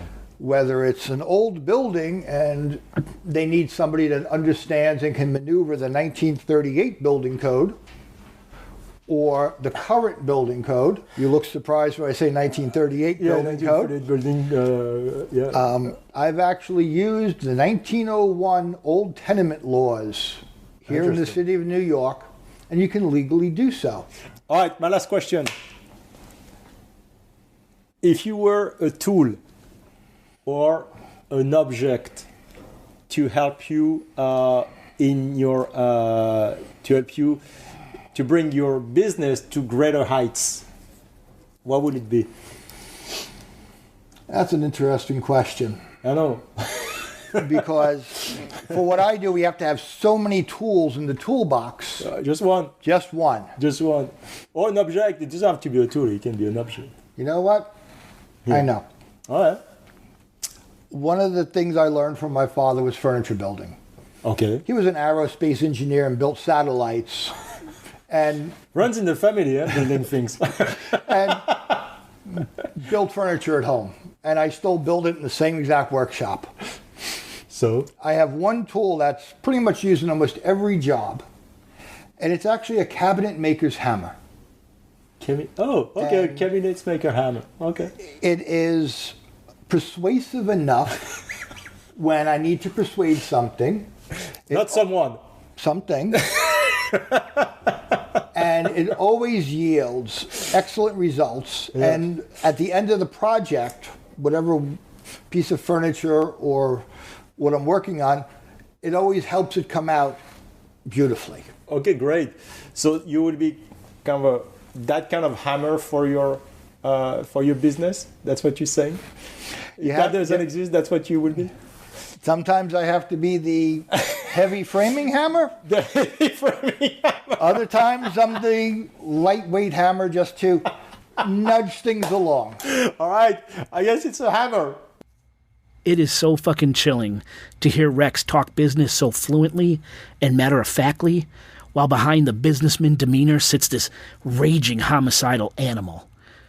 Allegedly, right? Gotta say, allegedly a raging homicidal animal. Mm-hmm.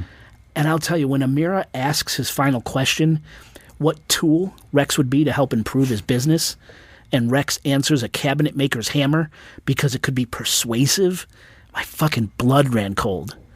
And then Rex goes on to say how he uses that tool in almost every job. I think Rex was letting a little of his dark side slip through. Kind of like playing with the mirror without a mirror even knowing. Right. It'd be more fucked up and more accurate to say, like, oh, handcuffs, obviously. Duh. The doy. And Amira, he's such a weird interviewer. I'll leave a link to the whole interview in the show notes. Okay. All he does is, like, nervous, like, you try to make it when you're interviewing someone, you kind of laugh at what they say to kind of... Have you interviewed people? I mean, for the show you have, right? Yeah, a couple times we've done it.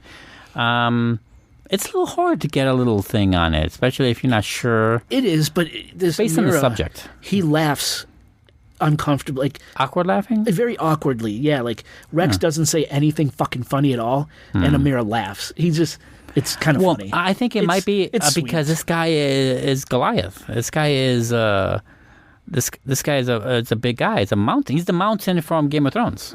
Yeah, kind of. Yeah, you know what I'm saying? Like I mean, you see perk walk. I might be hard on. I don't know how I'd react to. I don't know. You know what I'm saying? You'll see perk walk photos, Mm-hmm. perp walk photos of Rex among a couple cops. Yeah. He towers over these guys. Of course. That's what I'm saying. He's got to be taller than 6'6". But I just think because Amira, he's foreign. I think he's proof that there are giants. Honestly. Yeah.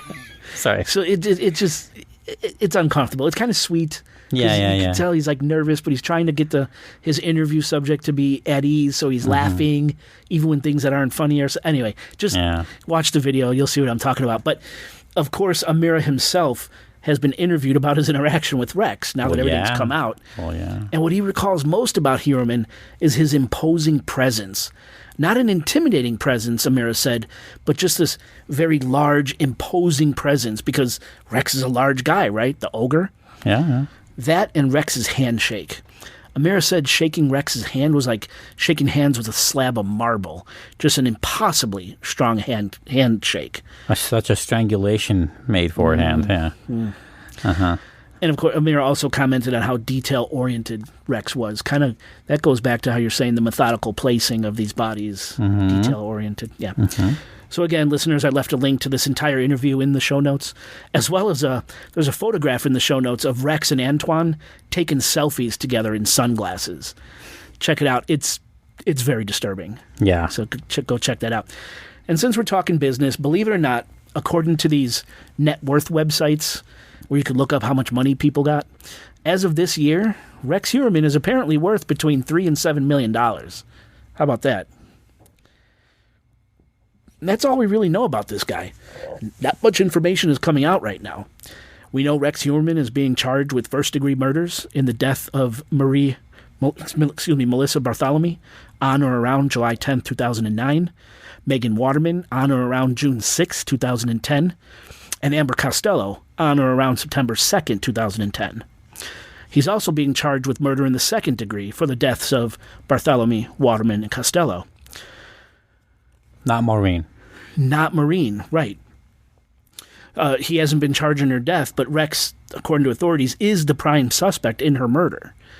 Authorities say Maureen's death will be resolved soon and that there is substantial evidence of Heuermann's involvement in her death, including the M.O. fitting that of the other three women found on Gilgo, for which he is charged. If he did the call one, he'd probably call Maureen too. Yes. What's the difference between accused and charged? Like, I don't get it. Like the first and second degree? No. Because earlier you said that he was accused and sitting in jail, but is allegedly still, so he's not charged? No, he's accused. How does that work? How can they hold someone that isn't charged? Am I not understanding something? I guess there's ample evidence to hold him, but they're just looking for the smoking gun that says he did it. So there's enough evidence to hold him. Despite the DNA. So that's probably one big one that's keeping him behind bars. Right. Is DNA. Right. Because, they got him on the box. So they probably present this kind of thing with the judge, and the judge is like, oh, okay, yeah, keep this fucking guy in there. Right. Okay. And it's got to be the DNA that's holding it up. That's hooking him. I mean, that's the strongest thing I can think of. Yeah. That and whatever else they found in his house, which I'll get to. Mm-hmm. Okay, go ahead. So there he is. He's sitting, first and second degree murders. Of course, Heuermann's lawyer entered a plea of not guilty, and he requested bail. But thankfully, a judge denied the bail request, citing the extreme depravity of Rex's alleged crimes, and because Rex definitely has the means to flee. Money. Yes. And fun fact, because he also has 297 guns stashed at his house in Massapequa Park. And only 92 of those are permitted, registered, by the way. Oh, wow. So there's no telling what Rex would do if he got out on bail and got access to this weapon stash. Right. It could be like one of those things where they go after him and he holds up and just shoots everyone. Right? Well, and that's exactly why police wanted to arrest him outside of his home. They knew that going. Oh, yeah, I guess if you look into a guy, you can tell, like, oh, this guy's registered for 92 guns. Right. Okay, got it. Because there's just no telling what he might do if he was cornered at home with that number of weapons at his disposal. So 100%. Get him out there, get him out in the world where he doesn't have access. So, of course, no bail was set for Rex, thank God. Mm-hmm. Now, on July 14th, 2023, the day after Heuermann was arrested, detectives executed search warrants at his Massapequa Park home and at his Manhattan office. Now, unfortunately, not a lot of information has come out regarding exactly what, if anything, was found inside Rex's home. that ties him to the Long Island serial killer case? Was there any evidence that victims were brought to the house? Were any of them killed inside the home? Was Rex keeping trophies? We just don't know yet. We do know that a shit ton of weapons were found, and a portion of those weapons were found in Rex's basement, in what's described as a walk-in vault with a big iron door. Now, a lot of speculation surrounds this vault. Some said it was actually a soundproof room, which drove the internet nuts because now Rex had a spot inside his home where he could have murdered women undetected, and somewhere he could have even kept bodies. But his wife, Asa, insists to the media that this soundproof room is simply a 6-foot safe used for storing guns. Again, we just don't know. Rex's backyard was excavated, and media drone footage caught, so reporters were actually flying drones. Yeah. They caught investigators huddled around some strange objects unearthed during this dig. But based solely on this drone footage, experts can't agree what those objects are. Are they human bones, animal remains, or something else entirely? Mm-hmm. We know cops found and seized the Chevy Avalanche, and they seized a bunch of Playboys.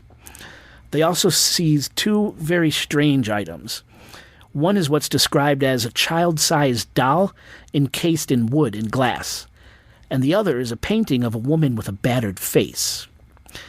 Now, I left photos of the doll and the painting in the show notes, and what these items mean to the investigators, we don't know. But they took them. They took them. Means something to them. It does. It does. Mm-hmm. I also heard they took like a cat scratching post, like a play. You know, like our cats, where they file they not file the nails, and, but they can, right. Yeah, there's posts and little platforms and little bucket things they could sleep in. They took one of those, or multiple of those, I guess. I'm guessing it's to see if there's animal hairs on the bodies that were found that match Rex's animals. Well, that makes sense. It's only that makes sense to me. But a painting and a doll in glass, it's weird. Yeah. And after a nearly 2-week search of Rex's property, that's how long they were in his house, all the police really say is that the search was fruitful and that they've collected massive amounts of evidence. Damn. Trophies galore, boys. Well, unfortunately, all this evidence got to be cataloged, thoroughly analyzed.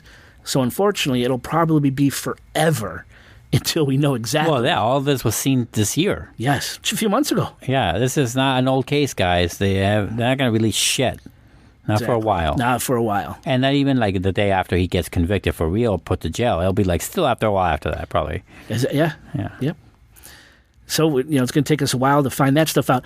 And nothing has been said about his office in Manhattan. So I don't know if they actually found anything there or not. There's nothing, neither positive nor negative? Nothing. They don't say it's been just that the fruitful or warrant not. was executed. No word on what they found there, if anything. Speaking of, on July 16th, there was another warrant executed, this time at a self-storage unit in Amityville. Rex rented out this unit, and it's located just 2 miles from his house in Massapequa Park. Now, again, we have no idea why the police went after the storage unit, what they might have found there, but multiple articles I've read stated that police were looking for body parts and trophies in this storage unit. Right.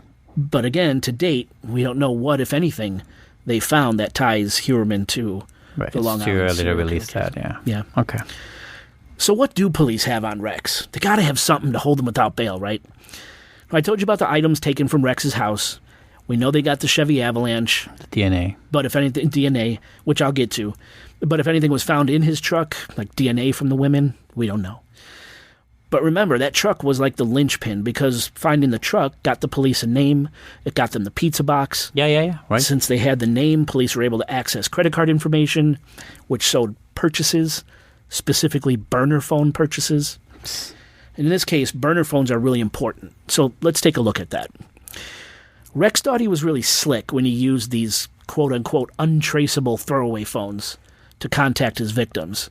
And really, the information authorities were able to gather about these phones, specifically when and where the phones pinged specific cell towers, along with how Rex's personal phone and victims' cell phones also pinged specific cell towers. This information is what really put the final nails in Rex Heuermann's coffin. Now, the cell data, it's really involved, and the details could easily be found by Googling Rex Heuermann's bail application. If you really want to read this in nitty-gritty detail, just Google Rex Heuermann bail application. It's out there. What you need to know is that investigators found no instance where Rex Heuermann was in a separate location away from victims' cell phones whenever taunting calls were made using Maureen Brainerd Barnes' cell phone and Melissa Barthelemy's cell phone. Whenever and wherever a victim's cell phone moved, or whenever a burner phone moved that was used to communicate with the victim, so did Rex Heuermann's personal cell phone. It's like this dumb bastard had a burner phone or a victim's phone in his hand or to his ear, while his personal phone was in his pocket or on the front seat of his car. Try to explain away that one. Plus, nearly all communications burner phones had with the victims conveniently pinged cell towers in Massapequa Park, which we now know is where Rex Heuermann lived, Midtown Manhattan, where Rex Heuermann worked, Amityville, where Rex Heuermann kept a self-storage unit, and West Babylon, where Amber Costello lived and disappeared. It's wonderful, or gladdening even, to think that this guy once saw a movie about how wonderful burners are. Like how glorious they are used for secrecy, and then it causes downfall. Or upcoming downfall, I guess. It's pretty recent stuff. But yes. Wow. It's literally like he was making a taunting call. Yeah, I'm watching your sister rot. Well, he's got his fucking personal cell phone in his pocket. Yeah. You know? God. Also, don't buy a burner phone with your credit card. Just saying. Cash. Always cash, guys. Cash. Barter it if you have to. But don't use don't use something that connects. That's the whole point. Yep. How do you not know that? Unbelievable. So burner phones, very important to the case, right? Right. Now, what about DNA? In the last episode, we talked about how male and female hair was found on 3 of the victims found on Gilgo Beach. Through rigorous DNA testing of the female hair found on Amber Costello, Megan Waterman, and Maureen Brainerd Barnes, when compared to DNA extracted from bottles taken from Rex Heuermann's garbage outside his home, it was determined with over 99% accuracy that the female Caucasian hairs came from Rex Heuermann's wife, Asa Ellerup. Wow. Now, as of today, there's no evidence that Asa participated in any of the murders, or that she even knew what her husband was up to. In fact, a lot of the murders were committed while Asa was verifiably out of New York State on vacation. All we could say right now is that Asa's hair wound up on the 3 deceased women through an unintentional transfer by Rex. I mean, my wife has really long hair, and it's everywhere. It's on my clothes, in my car, all over the house. Could this also mean that he maybe brought a few of the victims home? We're going to get into that. Okay. Yeah, because yes, I think so. Right, because that's where their whole hair would be most at. I think so. Right. Could have been in his vehicle, could have been on his clothes. Right. Sure. Oh, right, also his vehicle. Right. I can probably find a hair on me right now that's Katie's. Right. So that it's very possible. But I do believe he was bringing them back to the house. Now, if you remember from the last episode, a Caucasian male hair was found at the bottom of the burlap Megan Waterman was wrapped in, and I mentioned earlier that DNA from Heuermann's pizza crust matched this hair with 99.96% accuracy. Right. And after Rex was arrested, his DNA was swabbed, and that DNA result matched the DNA from the pizza crust. Gotcha, bitch. Yeah. It's pretty damning. Okay, so this part is messed up. So something else authorities were able to figure out through a legal process served on Google, actually, which sought records and accounts associated with specific burner phones that Rex purchased. Mm-hmm. It was discovered that Rex also kept multiple burner email accounts, specifically an account named Thomas Hawk, thawk080672@gmail.com. Now, just so you know, listeners, I did my due diligence, and I sent a message to this Thomas Hawk email asking for Rex's side of the story. And I'm still waiting for a reply. Right. Yeah, going to be waiting a while for that one. But I did. I swear I did. Anyway, it's important to note that when Rex was arrested, he had on him the burner phone associated with this email address. And the address has been definitively linked to Rex Heuermann.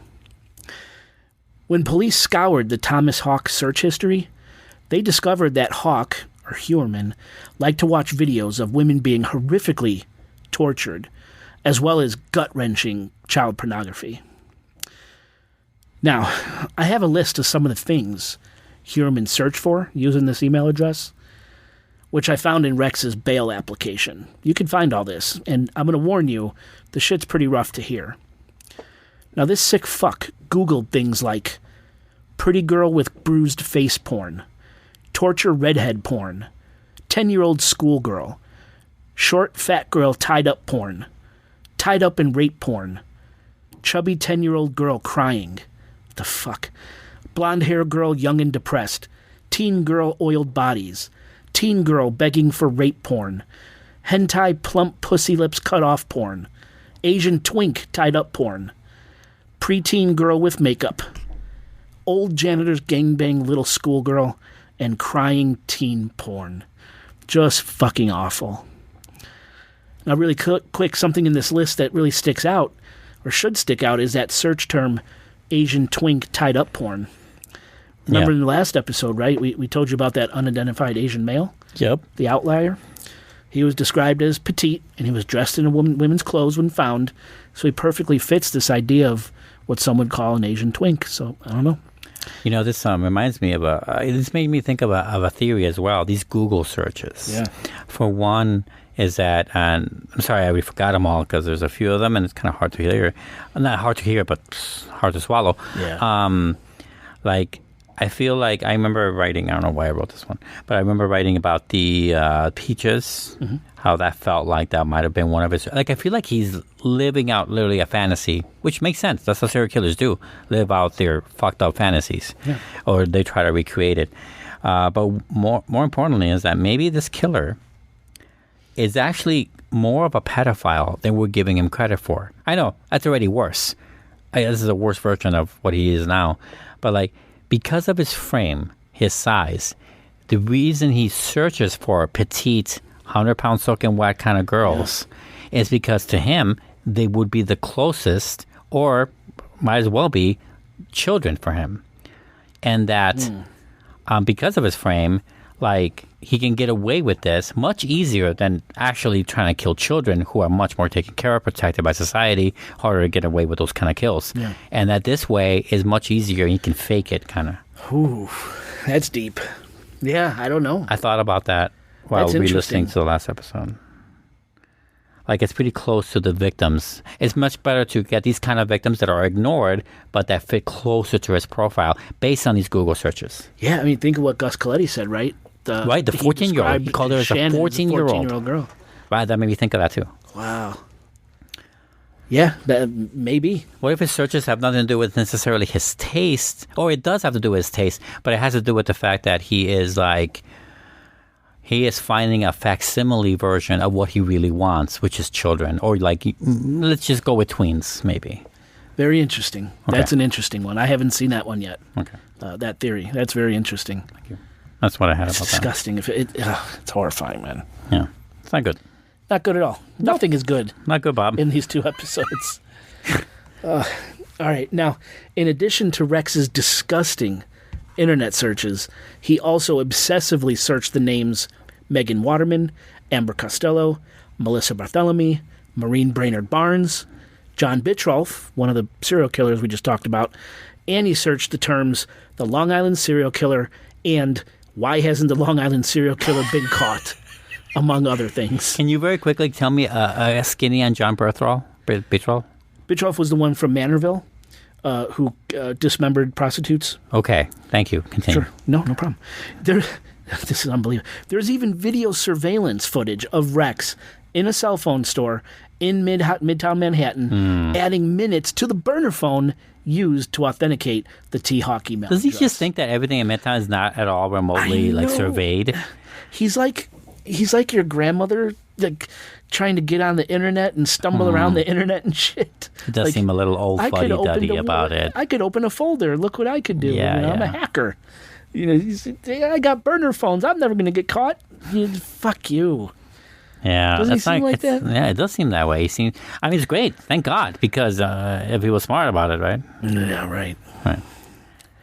So let's talk about Rex Heuermann's connection to Las Vegas, because if you remember from the last episode, we told you about 5 murdered sex workers found dumped in the desert surrounding Vegas. That would be Victoria Camara, found in Boulder City, Lindsay Marie Harris, who disappeared from Henderson, Nevada, and whose legs were found in Divernon, Illinois, Jody Brewer, whose torso was found wrapped in cloth and plastic in the Mojave Desert, Jessica Foster, who's never been found, and there was Misty Sains, whose partial remains were found wrapped in plastic and cloth near the Red Rock Canyon National Conservation Area. Now, coincidentally, Rex Heuermann owned timeshare properties in and around Las Vegas since 2004. And of course, between 2003 and 2006, we have these 5 cases of murdered sex workers being dumped in the desert in areas that are actually eerily similar to the remoteness of Ocean Parkway over on Long Island. Now, according to public records, Heuermann owns a 2-bedroom timeshare at Club de Soleil, located at 5499 West Tropicana Avenue, about 3 miles west of the Vegas Strip, which he bought with his wife in 2005. Heuermann previously owned a timeshare at 265 East Harmon Avenue, just east of the Vegas Strip, which he bought in 2004 and sold in 2013. Now you tell me, Oscar, does the fact that Heuermann owned property in Vegas prove he's a Long Island serial killer? No, what it does is that it makes more sense to look into it. It's circumstantial as fuck, right? Yes.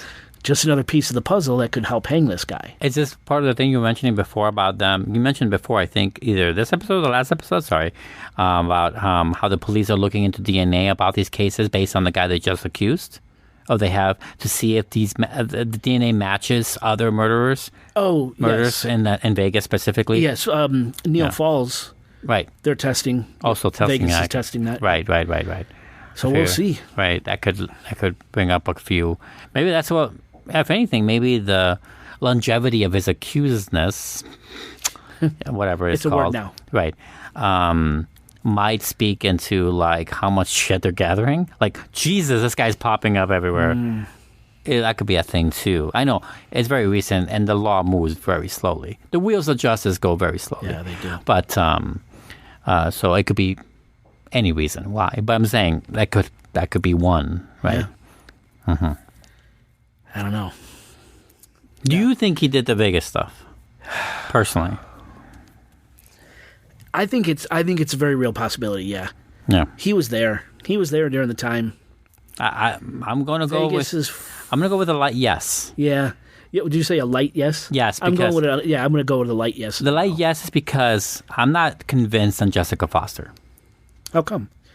Because all she is missing, and from what I remember from the notes I took, really, so I could have gotten it wrong, is that I didn't see a lot of history of her prostitution. Like, she was going to a dentist appointment.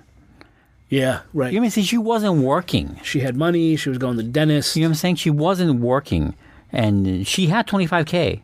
There's no body. The money hasn't moved either, which makes sense. I'm saying that the murder happened because of her. They wanted her, but like, it doesn't fit the profile for me. Interesting. So I don't think she's a part of this. I blame more the pimp or the friend that got her into the whatever it was, the Canadian guy or whatever. Like, that was her, right? Oh man, I hope I got that right. There's so many, man. There's so many. Yeah, there's so many.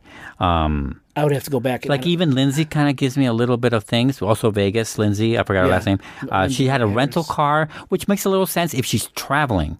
There are sex workers that travel to different cities to spread their wares, have something new, or part of their vacation. Could be a lot of reasons why. But I'm not saying, I don't think that's her. And she was going to the bank? Yeah, that's right. That's right. Again, that doesn't fit. This guy calls them. He searches for them, calls them.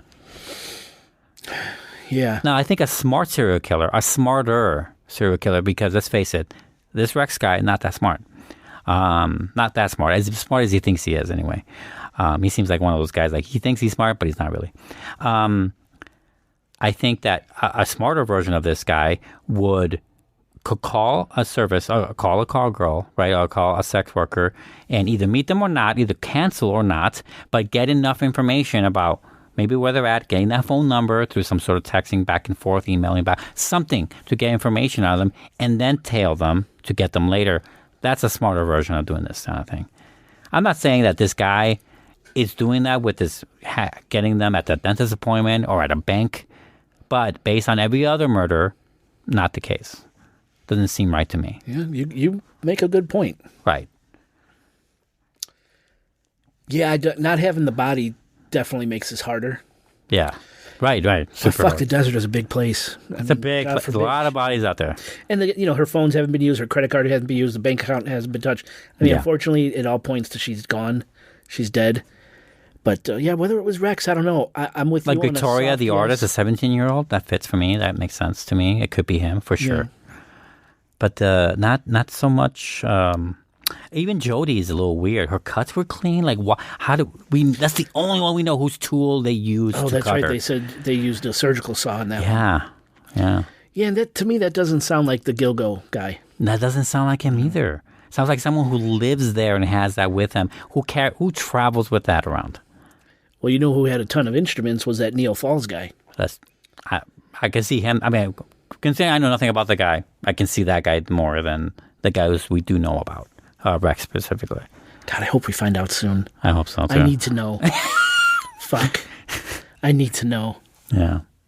Sounds like that Mark Anthony song. I need to know. Could we plug that in right here? Yeah, I'm going to try Will we get dinged? I don't even know the next line. Something, baby, I don't need you. I don't know what the fuck he says. But here's the thing about... So I have another question. Oh, wait, are we done? No, we're not. You have more. Oh, yeah. Okay, go ahead. Are you sure? Yep. I'm trying to get to the end here, I promise. Yeah. But since all this stuff about Heuermann has been hitting the media, people are seeing it, right? And it's been triggering these memories of interactions people have had with Rex or with some of the victims. And people are coming forward with some pretty crazy stories. Now, I've chosen 5 witness stories to share with you that have come to light recently. And let's see if you think this is damning evidence. Now, these are 5 different women that have come forward who claim to have had strange and even frightening interactions with Rex Heuermann. One may even lead to another body. 2 of the women are prostitutes. 3 are not. 2 of the women have signed affidavits swearing their stories are true. 3 have not. Yet, they may. One of the women, a prostitute, who hasn't submitted a sworn affidavit but swears her story is true, claims that Rex Heuermann picked her up in his truck in Queens. He drove her to a park, had her perform oral sex on him, after which he pulled a gun and said, "Get out of the car or I'm gonna kill you." The woman panics, she gets out of the car, and Rex says, "Do exactly what I say or I'll kill you." He then tells the woman she's going to be picked up by another client. And almost immediately, another SUV pulls up and the woman gets in. All we really know about this second vehicle is the driver is a black guy, and that when the truck drives away, Rex followed them. Now the woman, our witness, senses she's in real danger here. And as they're driving to God knows where for God knows what. Second location. Never go to the second location. Right. And Rex is trailing them. Our witness, she sees a cop. So she grabs this steering wheel and she yanks it to the side, which causes this truck to suddenly just swerve to the side, which grabs the cop's attention, and the SUV gets pulled over. Now the cop talks to this new guy, the black guy, and to Rex, and he ultimately tells our witness if she wants to file a complaint against these 2, she has to go down to the police station to do it, and then the cop just drives away. We don't know what was said between the cop and Rex and this other driver, but thankfully the woman lived, and she refuses to go on record about the incident, but she swears it's true. Now, I find the story compelling because there's 2 people, there's 2 guys, Rex and this other driver, which begs the question, did Rex have an accomplice? Why did Rex pass this woman off to someone else and then follow them? What did they have planned for her? Also, this incident, if it's true, shows that Rex used guns to subdue and manipulate his victims. Even though none of the women we talked about had gunshot wounds, this interaction does give us a little more insight into how Rex operated, how he hunted. Right. Is the gun the cabinet maker's hammer he referred to in the interview at Antoine Amera? that special tool he uses in every job, God knows he had enough guns, right? Right. I think, right, the fact that he has like 200 plus guns does this well. Like, also, it feels like it doesn't need it. It's a giant fucking dude. The size, yeah. But you're right. The gun is the safest way to get something faster as far as having a victim or hostage Absolutely. or whatever. So, yes, I completely buy that. Again, his gun knowledge or his gun collection. I think it's compelling to see that he might have an accomplice because, I mean, we don't know what it means if this story is true, that this guy is there. It could just be a one-off. I have no idea. We have no idea. We could go anywhere on this. Yep. But, like, it's shady for sure. And I think at the worst case, if he had an accomplice, it might explain the torso killer behavior going on in different places, but where he's around. It may explain that. That's what this guy likes to do. And, like, meanwhile, he's, like, sitting there like, I like my girls facing east 500 feet apart. And but whole. you like, and whole, right. Yeah. You like, fucking heads there and shit like that. Like, fine, just go on Ocean View. I'll go here. I don't know. Right, no. Right. So they were together working. And that's the worst case of this case, right? That's like that's like the worst way this could work. I don't know if they flip a coin, like I get this girl, you get the next one. I don't know. Wow. Right now I sound like I'm pitching a Dexter plot to you, the Showtime show Dexter. Yeah. But that's how ridiculous it feels as I'm saying it. But no, I mean, it's stranger than fiction, man. This has happened before. Yeah. Everything happens. Murphy's Law and shit. She's so lucky, though.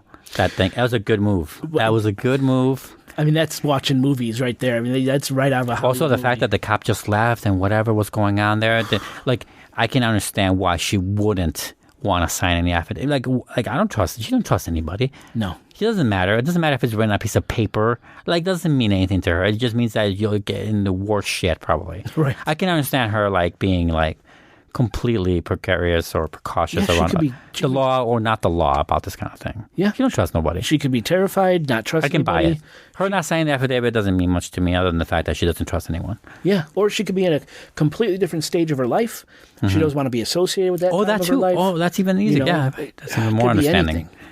So, like... But what a strange encounter, man. Very strange. Again, it could just be a one-off. What do you think is going on with that guy? The black guy near the truck. I kind of like your theory, how they're kind of sharing women. And Rex likes it one way. This guy likes it another way. Right. Maybe let's call him Tex. Tex, yeah. Maybe money was exchanged to Rex. The guy gave Rex money for this prostitute. Who knows? But why did Rex follow him then? Hard to say. I don't know, yeah. Help him with the disposal? I don't know. Help with the killing, the murder? I don't know. Is it a fledgling murder? Is he like, his grasshopper? Is he training him? Like, what the fuck? Right, yeah. It's just so it's just so out there that it's hard to grasp what was going on. What are my thoughts on it? I don't fucking know. Yeah, I don't know what they were thinking. No. I'm kind of hoping that a lot of killers love to talk when they're caught. I hope this guy loves to talk. I hope it all comes out. So do I. I really hope in 5 years' time we have the full story or something. That'd be kind of cool. Because it's been pretty quiet. It's quiet.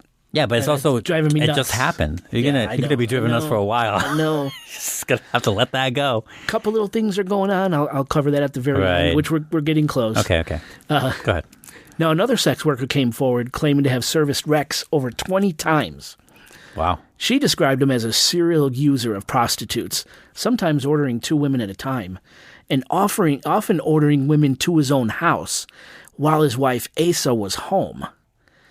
Now, according to this witness, who has not signed an affidavit about the story, she claims that Asa, his wife, was well aware of what Rex was up to with his prostitutes, because on one occasion, Asa blamed one of the prostitutes for stealing a clothing iron from her house. So if this is true, this proves Asa knew Rex was bringing prostitutes into their home. This witness also said that Rex was always polite and that he treated her very well. This is a completely different Rex than we've heard so far, Could it be the Rex? Like, well, okay, let's suppose that this couple, Asa and Rex, are in an open relationship. That she knows about it, she's fine with it, maybe not fine with it, but he's living with it. Let's say that, right? Because there are many kinds of relationships out there. Ethically non-monogamous is a real thing. There's many ways to do it. Polyamorous is a real thing. I'm not saying this is polyamory, by the way, but you know what I'm saying. It's in the same ballpark. Let's say that happens. If maybe he behaves differently at the house when she's around. When she's not on vacation, maybe he's like different about it. Like a fucking werewolf. Because again, I don't think she'd be. I'm not saying that she should have. I mean, maybe she should have been smarter about realizing what's going on. Sure, maybe that. But like, as far as like, I don't see her being a part of this thing. Okay. I can see him totally like playing it up. That's an understanding wife. That's for sure. If that's the case. Yeah. Holy shit. Yeah. But I have another story here in a few minutes. And we'll see what you think about Asa after that one. But I got one more story before that one. Okay. Now, this next witness came forward, and she did sign an affidavit swearing her story was true. Okay. And it's an interesting one. Now, this witness isn't a prostitute. She's actually a banker by day. And for extra money, she drives a cab at night. Now, this witness claims that one night in 2009, she received a call from her dispatcher saying that there was a woman at the Sayville Motor Lodge that needed a ride, but that the woman's locked in a bathroom in the hotel room, and she'll only come out when the cab gets there, pulls up, flashes its lights, and honks its horn a bunch of times. So the driver gets to the hotel, which is in Suffolk County on the south shore of Long Island, and she does the horns and light thing a few times. But the woman, the fare, she doesn't come outside. Instead, a giant man that fits the description of Rex Heuermann came out of the hotel with his arms blocking his face, so the cab driver couldn't see him. The guy runs to an SUV that's parked nearby, and he peels off. He takes off. That's when the woman finally comes out of the hotel room. She's crying, she's shaking, she's obviously incredibly upset. She gets in the cab, and our witness, the cabbie, takes the woman to a train station in Ronkonkoma, Long Island, so she could get back to New York City. Now, what's crazy is that the cab driver, in a sworn statement, claims that this woman was, in fact, Shannon Gilbert. During the drive to the train station, Shannon, if it really was Shannon, told the cab driver, our witness, that she was lured to the hotel under this large man's promise to help her and her family financially. But she said the envelope the man gave her that appeared to be stuffed with cash, when she opened it, was actually stuffed with scrap paper. That's when Shannon freaked out and locked herself in the bathroom. Of course, Shannon makes it to the train station and she gets the hell out of town. Now, a little while later, this same cab driver gets a call from her dispatcher saying that there's a man that needs a ride from a bar. The cab driver pulls up to the location, and she sees a huge man dressed in camouflage get up and start lumbering towards the cab. When he gets into the back seat, the witness instantly recognizes this guy as the same guy from the hotel where she picked up Shannon. It's Rex Heuermann. Rex tries to get the driver to completely change the agreed-upon itinerary, instead insisting that she take him on a drive in some nearby woods. Of course, the driver absolutely refuses, and Rex gets incredibly upset, and he says to the driver, this is a quote, "I already want to kill you. Just give me a reason." And then he pulled a gun. Now, while all this is happening, the dispatcher's hearing the whole thing. So he gets on the radio and he says, "We see you, we hear you, we know who you are." And at this, Rex, he panics, he freaks out, he gets out of the cab, and the witness speeds away. Now, if this is true, if this really happened, it establishes a connection between Shannon Gilbert and Rex Heuermann. It doesn't prove that Rex killed her, or that Rex was even there the night she went missing.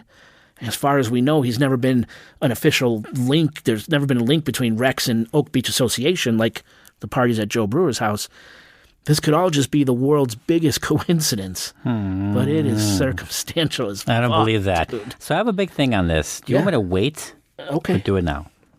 Let's do it now. Okay. So I listened very painfully close because that fucking 911 call didn't make sense to me. Oh, you want to talk about the 911 call? Well, this goes back to, this is Shannon.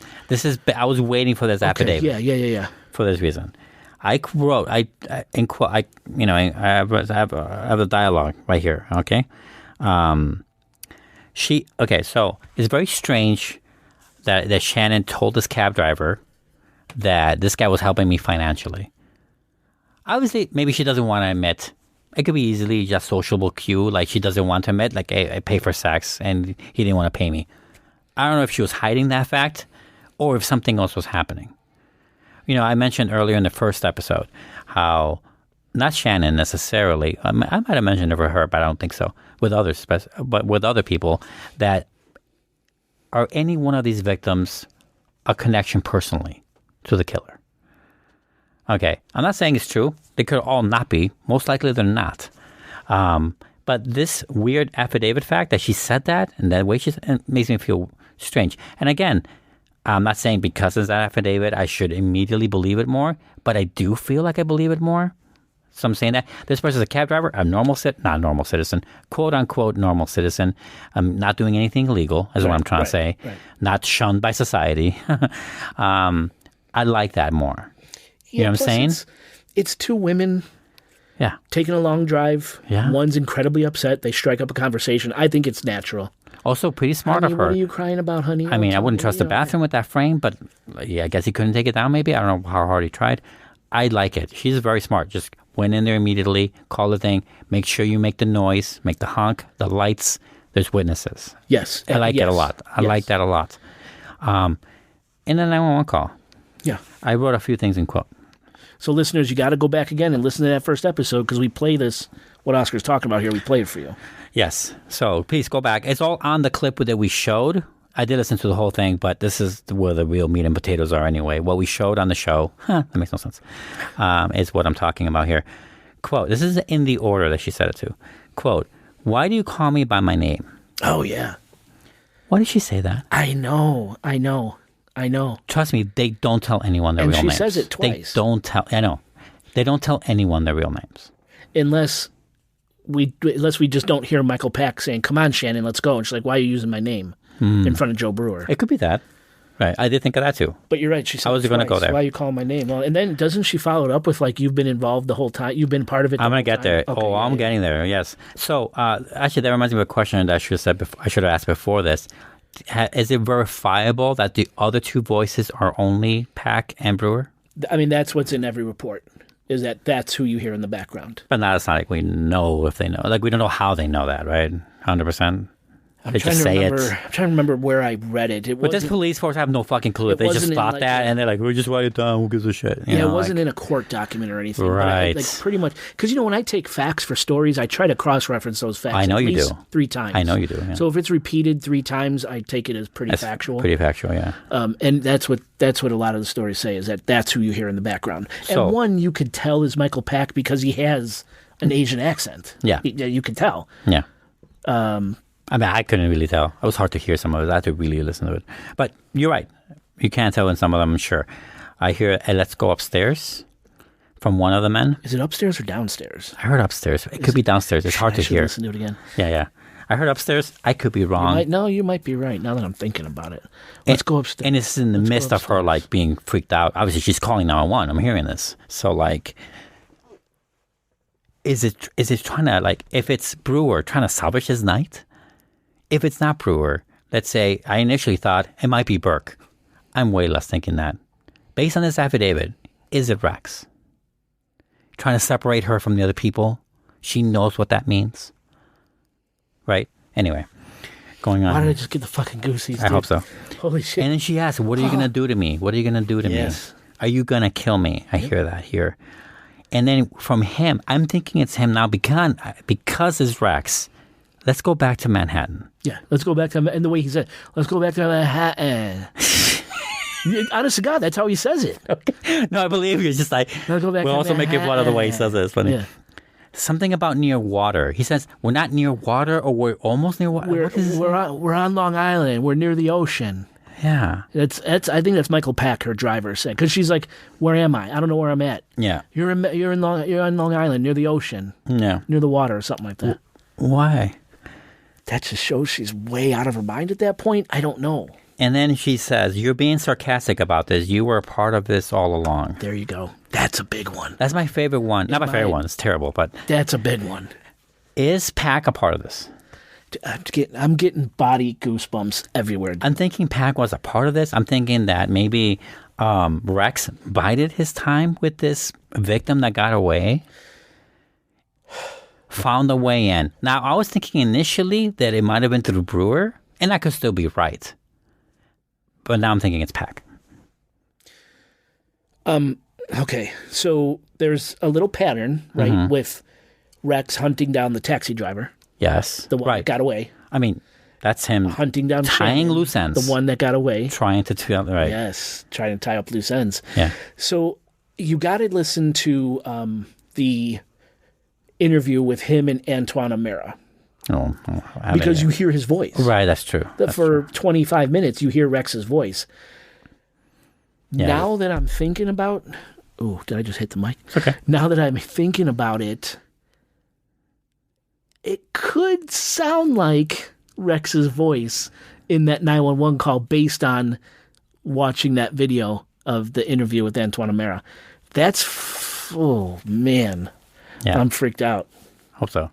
Because I feel like this solidifies more of a Rex thing. And now I maybe have to take back my original statement, my original theory that Shannon was the one-off in this case.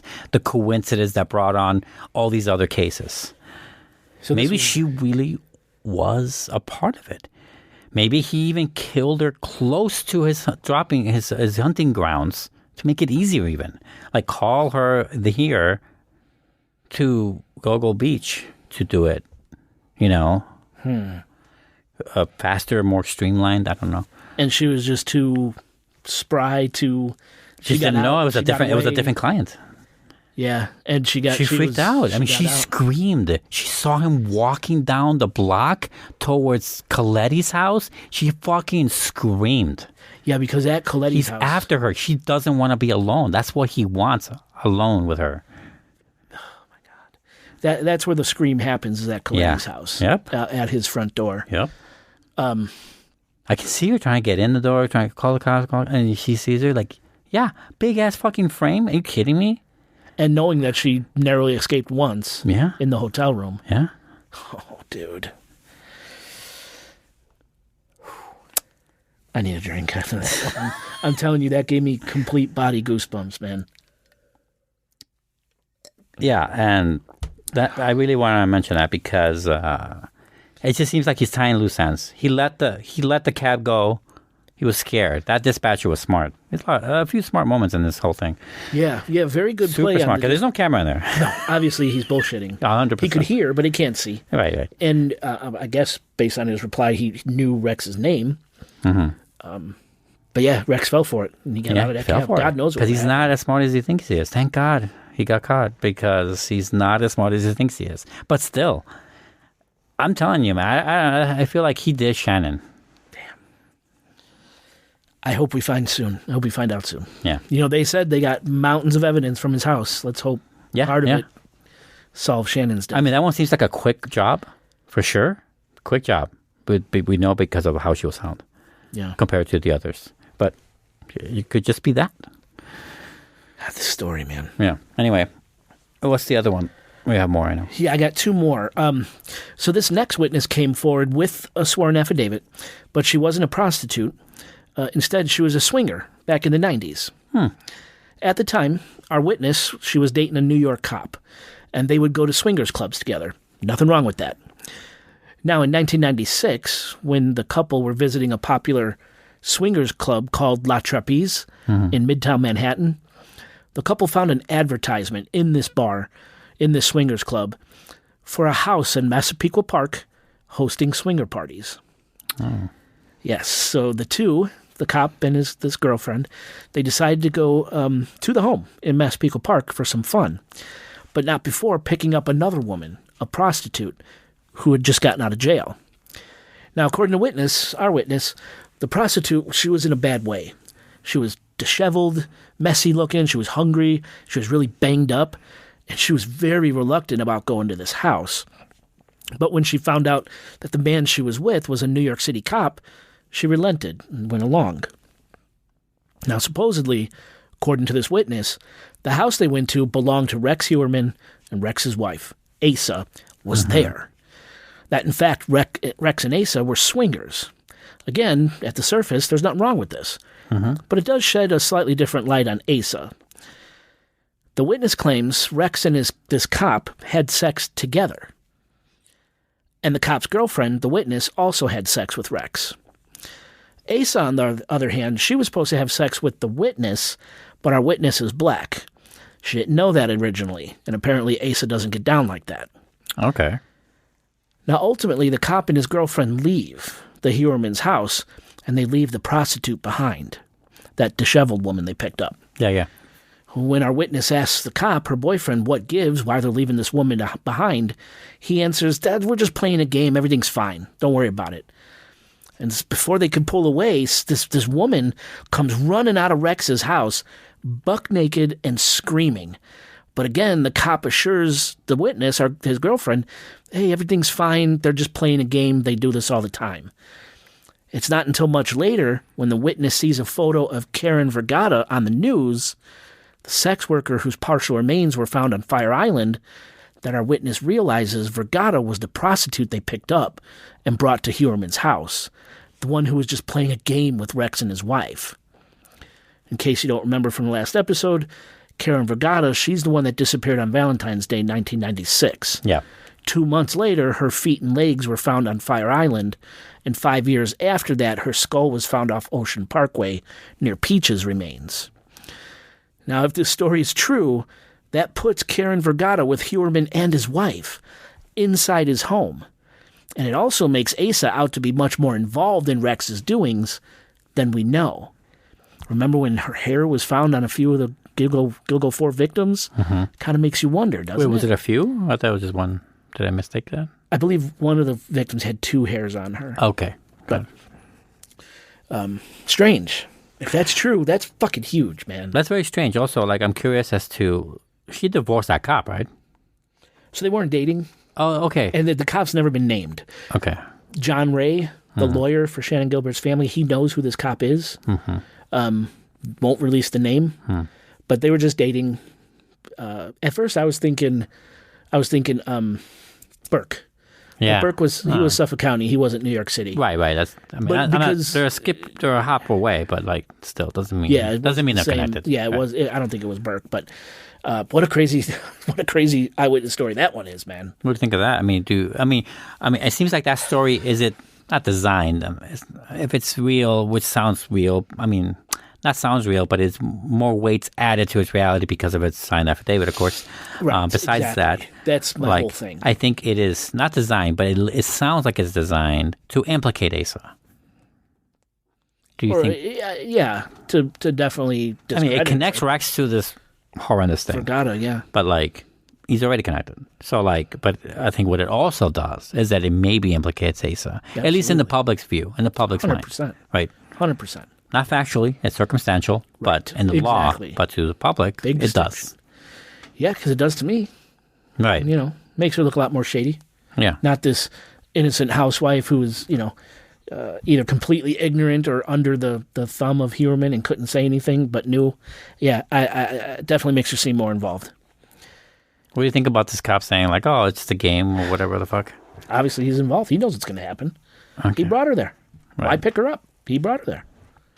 Do we know the ethnicity of this cop? Nope. Because could it be the other guy in the truck? Never said. Yeah, I don't. You know what I'm saying? From that earlier incident? Which is maybe why the other cop let him go. Yeah? Because he's a cop himself. I don't know. I'm just saying, is this more is as connected as it feels like or not? Man, with this story, it wouldn't be surprising if it was connected like that. Right. Is there like a mafia for serial killers? Oh, dude.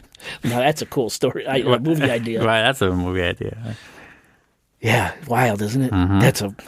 I mean, how do you make money off serial killing? You can't. All right. Now, this final witness is something I found out about very recently. I had to script it in here at the last minute. And it has to do with another sex worker that disappeared where Rex owned some property. Now, this property, it's 4 lots of land located in a wooded area in Chester County, South Carolina, less than 2 hours from the Red Bay Road area in Sumter, South Carolina, where a 36-year-old mother of 3 named Julia Ann Bean disappeared on May 31st, 2017. Now, since the year 2000, Rex's younger brother, Craig Huerman, has lived just down the street from Rex's property, and Rex has visited with his brother many times over the years, so he's definitely been in the area, Rex has. Right. Now, according to Julia Bean's daughter, Cameron, or Cam, on the day Julia disappeared, she and her mom were meeting up at a nail salon to get manicures, because Cam's high school graduation was the very next day. Now, according to Cam, Julia pulled up to the salon in a dark-colored truck, driven by some unknown man. The man chatted with Cam for a bit, and he told her he owned big boats and lake properties, and he offered to take Cam to concerts, and he said he wanted to marry her mother, Julia. And that was it. After this interaction at the nail salon, Julia Bean was never seen or heard from again. It was discovered at Julia's house that she'd left behind her wallet, cell phone, and keys, as well as her purse with cash inside. Now, at the time of the disappearance, Julia was addicted to drugs, and she had turned to prostitution to support her habit. And again, she's never been found. Now, I left a picture of Julia Bean in the show notes, but she was attractive, brown hair, blue-green eyes. She stood 5'6", 5 feet 6 inches tall. Okay, that's pretty normal. Weighed 110 to 120 pounds. And then if that isn't the perfect Long Island serial killer victim, right? Yep. I don't know what is. Now, it wasn't until Rex was arrested and his face plastered all over the media that the daughter Cam put two and two together and realized, holy shit, that man driving the dark-colored truck was Rex Heuermann. And authorities are investigating Cam's claims seriously. But again, Rex hasn't been charged with Julia's murder, and he's not even a suspect as far as I know. But if he could be convicted on circumstantial evidence, he'd be fucked. I mean, yeah, hella fucked. But a lot more would be too. That's crazy. That's a new one. That definitely wasn't in the first edition of this recording. Yeah. That is nuts. So, and finally, here's one last thing that points to Heuermann. If you remember from the last episode when we discussed the discovery of Maureen Brainerd's Barnes body, Maureen Brainerd's Barnes body at Gilgo Beach, we said that she had been bound by 3 belts. And one of those belts was a very unique one because it had the initials WH or HM stamped into it. Remember, depending on how you held the belt? Yes. WHHM.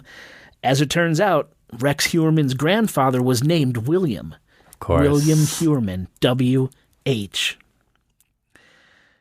Now, listeners, that's really all I got for you on the Long Island serial killer. There's really been no developments hitting the media since maybe early August or so. I did read that Commissioner Rodney Harrison, the guy who assembled the task force that finally caught Heuermann, he's stepping down from his position sometime this December to spend time with his family. Whether this is the real reason or there's some politics behind it, I don't know, but he's leaving the Suffolk County Police. Now, finally, I'll leave you with this. Our old friend, the disgraced Suffolk County Police Chief James Burke, he was arrested in a sex solicitation sting on August 22nd, 2023. So, I mean, just recently at Suffolk County Vietnam Veterans Memorial Park. Burke was accused of soliciting a male prostitute and exposing himself, but the male prostitute was actually an undercover park ranger. Now, according to the report, Burke pulled out his pants, pulled his dick out, and began to masturbate while telling this park ranger that he likes, quote, sucking dick. Burke was charged with public lewdness, indecent exposure, criminal solicitation, and offering a sex act. Now, for whatever reason, the charges of criminal solicitation and offering a sex act were dropped. And, of course, Burke, the puke, pled not guilty to the public lewdness and indecent exposure charges. He was due back in court on October 6th, but I've not seen anything, so it's likely been postponed. And just today, as we're recording this, I read that Asa Ellerup, Rex's wife, has struck a deal with production companies to put out like a docuseries for Peacock. And 50 Cent's production company G-Unit is involved. Peacock? I just canceled that. It's going to be coming out on Peacock. Just fucking cancel. Bro, I'll give you my login. Don't worry about it. All right, good. So, and a lot of people are fucking pissed about this because rumors say she got $1 million to tell her story. You said, yeah, you're selling your life story, yeah. Yeah, and other stories I read say that she's getting much, much less. All she's selling is the rights to, like... the name? personal stuff, photographs, just personal items. She's selling the rights to that stuff so they could use it. That's it. You seem Photo pretty albums. sure that this is going to go without a hitch. I mean, the guy hasn't even been properly charged. No, I mean, I'm saying, like, this it's is all still pretty unfolding. early. Yeah. Wait for the fucking story to finish. Yeah. You know, God forbid, Jesus. But, and then that business, though, being first is quality. Right. Yeah. So, And they would they be don't care. first. They don't care. They about would be that. first, Right. yeah. They would be first. And they don't give a shit about anything else. Yeah, that's all we really know. She's suing the Suffolk County Police. She wants to get those guns because all the guns were confiscated. They say there's a few $100,000 worth of guns. So she wants that because she needs the money. Apparently, the police. I guess there's no passing down his money to her. What's that called? Sorry. Yeah, like inheritance? Yeah, inheritance or something. No, I'm assuming all his money that he has. It's going straight to court and lawyer. Right, yeah, Okay, exactly. got it. And anything, I'm sure their assets are seized. Yeah, Any money he does have is seized at this point. Right. So, apparently the police completely fucking destroyed their house while they were looking for it. So they got nothing. So, there was GoFundMe set up for Asa and her kids. Now she's got, she's selling the rights to her story, and she wants to sell all the guns. And I think the guns are going to go back to her because she needs money. They got nothing. And their house is a piece of shit. Yeah. Which, so that's the one thing you'll read about the search warrant that was executed on their home is that supposedly he was a millionaire. He had a successful architectural business, but his home was a fucking dump. Yeah, dump. Like, It a is real hoarder. Oh, did you see pictures? No, you told me. Oh, yeah. It's a dump. It looks like shit. Yeah. So it's cluttered. He bought the home from his mom, for a ridiculously low price. It's an expensive neighborhood that they're in. So he made out like a bandit there. He grew up in the home. That's his childhood home. But didn't do shit with it, just left it. Left it. Cluttered, full of shit. It's like a Resident Evil house. It's like a Resident Evil house. Yeah. But it makes sense that his grandfather's belt would still be in the fucking house. Right. WH. Makes me feel like even more likely that there's definitely some shit there. They said they got mountains of evidence, so we'll see. I'm thinking trophies. I'm thinking a lot of things.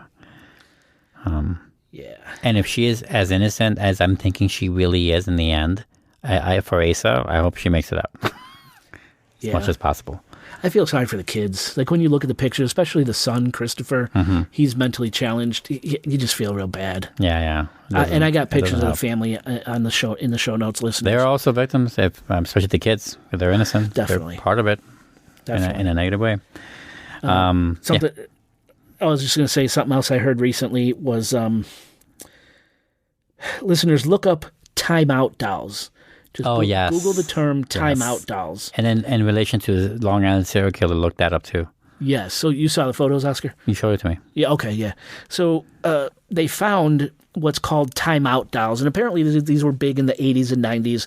They're kind of these crocheted dolls that are made to stand against a wall, and they look like kids in timeout with their nose against the wall. Super creepy. Fucking the dumbest thing I've ever seen. Also dumb, yes, but it's also creepy. fucking creepy as fuck. So what was happening is for each of the Gilgo 4 victims, they had like little memorial spots where their bodies were found. Mm-hmm. Like you see on the side of highways and stuff, you see the cross for motorcycles, people that died. Same thing here. They had these crosses set up with candles and their names on the crosses. Well, someone put these timeout dolls at these crosses. Yeah. As if to say, these women were bad. They're on timeout. They're on timeout. Yeah. How fucking sick could you get? And one of them, I think it was Maureen Brainerd Barnes, one of the timeout dolls had like stuffing coming out of its mouth, signifying like something was done to this person's mouth, maybe during the murder or something. That's like gross. That. Fucked up, dude. It brings out all the crazies. This kind of shit does bring out the crazies. So, I mean, some guy in some basement somewhere saw an opportunity, like, oh, it's my chance. That's exactly what it is. Because people were saying, oh, it's Rex. Nah. Putting the girls in timeout. I mean, it could be, but I don't think so. Highly doubt it. It's a lot of work. But that's it. This guy's constantly driving from Manhattan to that park, and that's it. Right. Just going back and forth. Fucking asshole. He's just going back and forth. What an asshole. Yeah. Now, one thing I was confused about, too, is I'm not sure where his the Chevy Avalanche was confiscated from. Some stories I read made it sound like it was at his brother's house in South Carolina. Did he see it coming? The kind of police thing? got it from there. I wonder if he saw it coming, or did gave he it to road his trip brother there and and flew sold back? it to his brother. Right. I don't know how it wound up with his brother. Right. Other stories make it sound like it was confiscated at his Massapequa Park home. So that's gray. It's 50-50. Where did they find this thing? But I wonder how much is that. Is that even important? But I mean, maybe it could be. certainly could be if there's blood or hair or some sort of. Or if he sold it to his brother, it could be mixing DNA. I don't know what the fuck. But yeah. And apparently his brother's been in trouble with the law, shit like that. Like small shit or bigger shit? Assault on neighbors, and he's just kind of a fucking wacko. It's a wacko. Man, I guess that's why they're hang out, I guess. So I mentioned in the first in the part one of this show, again, if you have made it this far without listening to part one, what's wrong with you? We mentioned that psychic. Yes. Remember that psychic that got something right?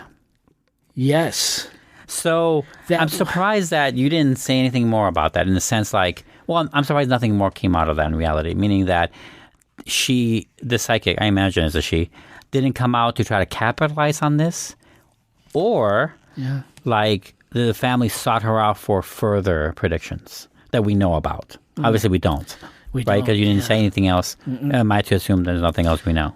And really, that was just a blurb, and I think it was like a New York Times story. It was a blurb? It was just a blurb in that story. That I feel like we're a supernatural podcast. We should probably ask. I'm trying to remember. Maybe we should call her up. victim- I think she'll answer. Which victim that was. Oh, sorry. And I don't have episode 1 on me on my iPad here. But you're right. One of the victims, the family contacted. I think it was for Maureen, or it was from the Gilgo 4. It was one of the Gilgo 4. It might have been Maureen or more. That's what I'm thinking. Because the psychic said that she'll be found in a shallow grave near water. Yes. With a sign with the letter G. And of course, she was found on the shore of the Atlantic. Right, Gilgo Grave. Gilgo Beach, I mean, G. sorry. Yeah, creepy. Yeah.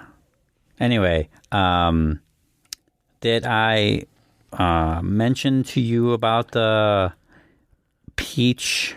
Was that off air? Peaches. About Peaches and her kid? I think it was off air. So I'm going to mention it now. You had an idea today, yeah. Yeah, I had an idea about it. I was listening to part 1 on the way home here, on the way to this recording, sorry. And it's like at home. No. Lately, yeah. Fucking lately, yeah. Katie's like, what up? She doesn't even say hi to me properly. About how it was strange that people were saying that obviously she had her kid with her, and that people were saying that, or speculating that she took her kid with her. It was like really hard to find a babysitter to care. So it took him to an alcohol bar. Like, no. Most likely it was an in-call. We get a lot of these situations and murders happen when there were in-calls too. So like, yeah, most likely it was her place where she had her kid with her in another room maybe, or if it was a motel, same room, maybe the bathroom, who knows. And then maybe it cried, disturbed, it could be a lot of things.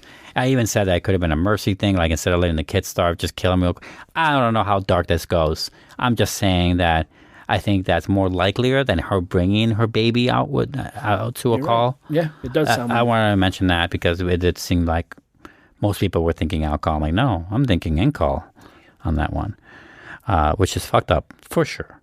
But what isn't fucked up here? Yeah. Is the thing. The 17-year-old from the Victoria, the artist, the DNA that's pending with her, that's interesting. You mentioned that. I assume that's for the Falls guy, the Nathan Falls, or is this for Rex? I think it's for Rex. Okay. I hope so. Well, it could be Neil Falls too. Yeah.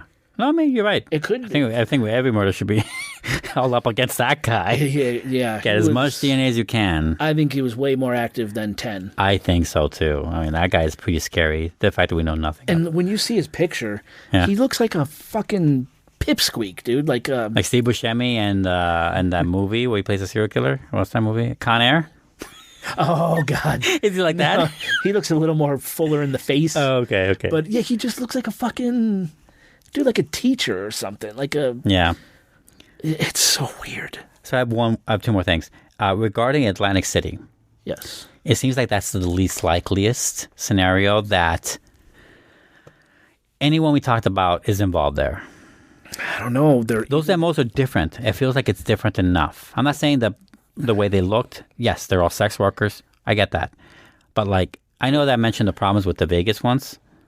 I mentioned those apart from that, I feel like Atlantic City feels like a completely different killer to me. Yeah, but don't forget, Atlantic City, they were behind that hotel. Yes. And they were evenly spaced. 320 feet apart. They were left whole. Their heads were facing east. Yeah, the east They thing. say the Gilgo victims' heads were facing east. It just seems so bizarre. Like the And Tracy. New York, New Jersey. I mean, Tracy.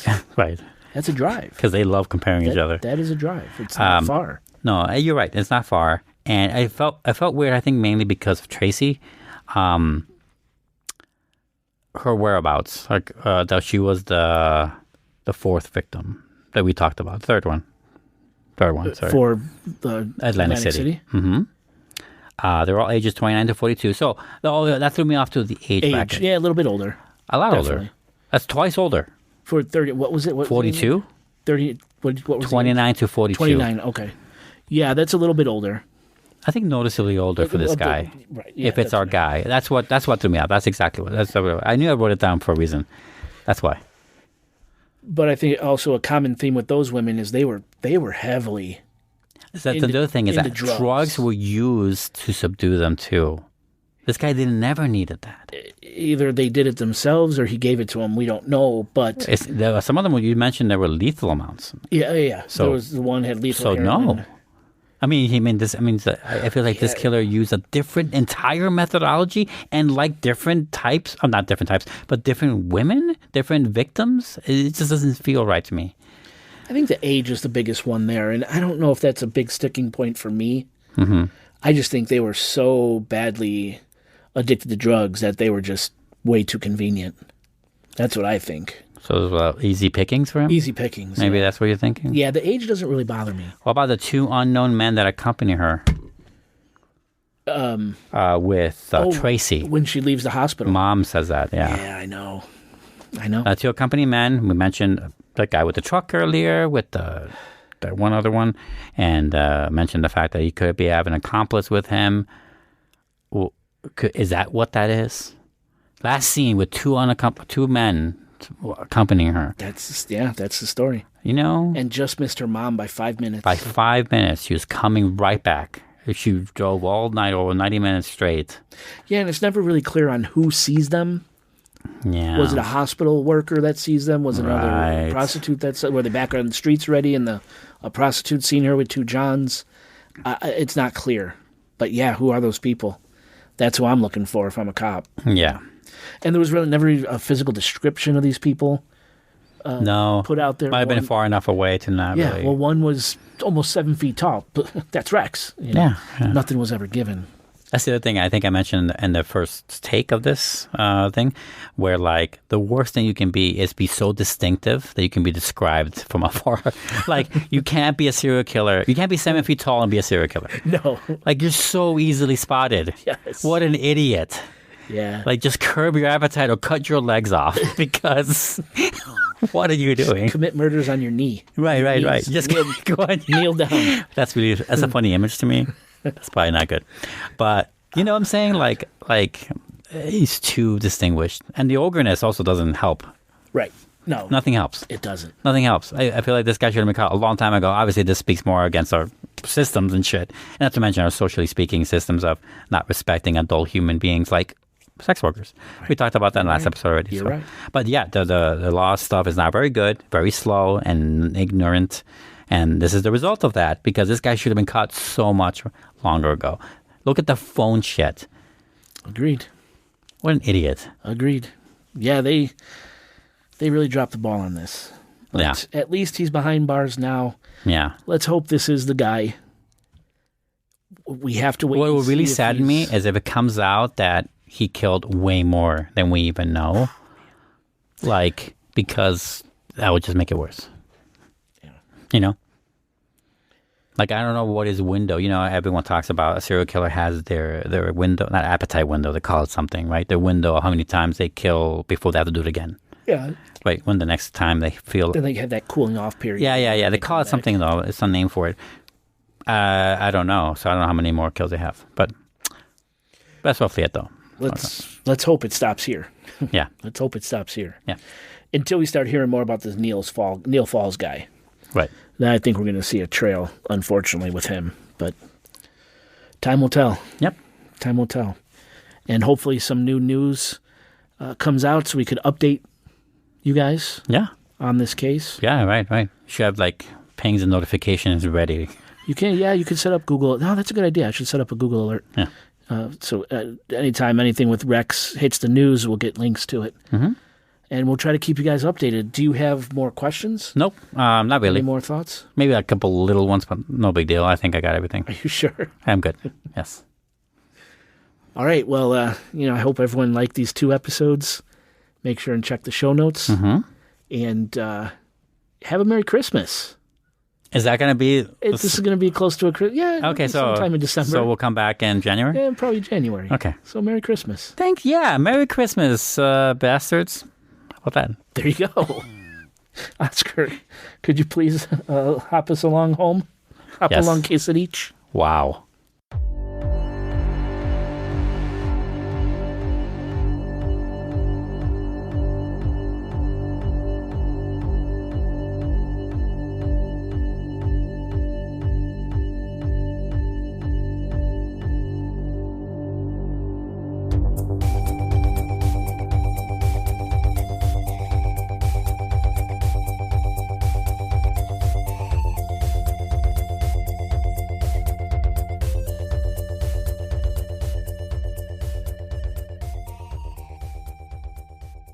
Goose Island sticker and shit. Yeah. Do you want some or no? I will try some. Anything you give me, I'm putting in my mouth, okay? Oh, that was nice. Satisfying sound. Oh, interesting. I like the weight of this. It's a nice cap. It's a very nice cap. We're so dorky that we're so into this shit a little bit. That's good. Thank you. And it's 100 proof, so it's not like insane. But it's a good honest 100 proof. Yeah, that day when we recorded part 1, I think I drank too much too fast. I was a little Were you a little dizzy? Yeah. Because I didn't eat neither, but yes, I'm a little dizzy. I'm digging the smell. Yeah, I'm digging the smell too. Let's try it. Oh, you want to try it on camera? I don't know. Yeah, we'll try it on camera. That way we can give our reactions there. Okay. All right, fair enough. I've been I'm not gonna recording for I don't know how long now, so. Oh, okay. Anyway, lucky. Let's try this. Oh, no, we want to try it on the... On the thing, yeah. You ready? Yeah. Okay. I wish I still smoked. I've been feeling like smoking lately. I'm Feels sorry. my Am I health is so a bad shot. influence on you? No. Okay. No. But that does smell like Sugar cookie. it's the we call them the buonetti. Like when you go to Italian weddings, they have these little lace packets filled with these candied almonds. Sounds And- delicious. Oh, they're so good. And that's what that smells like. It smells like those candy almonds. And it's like, Do you want to try it? no. Okay. No. You kidding me? I got half a foot in the grave as it is. The last thing I need to do is start destroying my lungs again. Yeah, I get it. All right. Ready for the countdown? Yeah, babe. All right. Let's do the you're about to drink. I keep trying to go for it. I want to drink this fucking whiskey, man. Okay. See, this is the difference right here. Instead of like, well, no, never mind. In my head. Anyway, 5, 4, 3, 2. One part for you to mention. Like, it's not like quite like that. Okay. It's more like I don't know, stuff.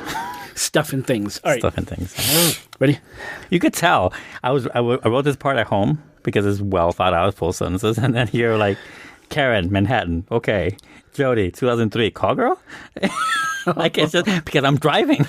I'm fucking driving. Dude, you got to be careful, man. I do it carefully. At least you weren't watching a movie. Well, after I was done. No, I wasn't. But might as well be. Okay, ready? Yes, sorry. Chocolate noodle nipples. Baby bumpers. What's a noodle nipple? I don't know. Nipple. Just trying to get the... No, I know what you're doing. Yeah. I need water. You want to go get some water? Okay. Well, I started recording. So let's do this in 5, 4, 3, 2.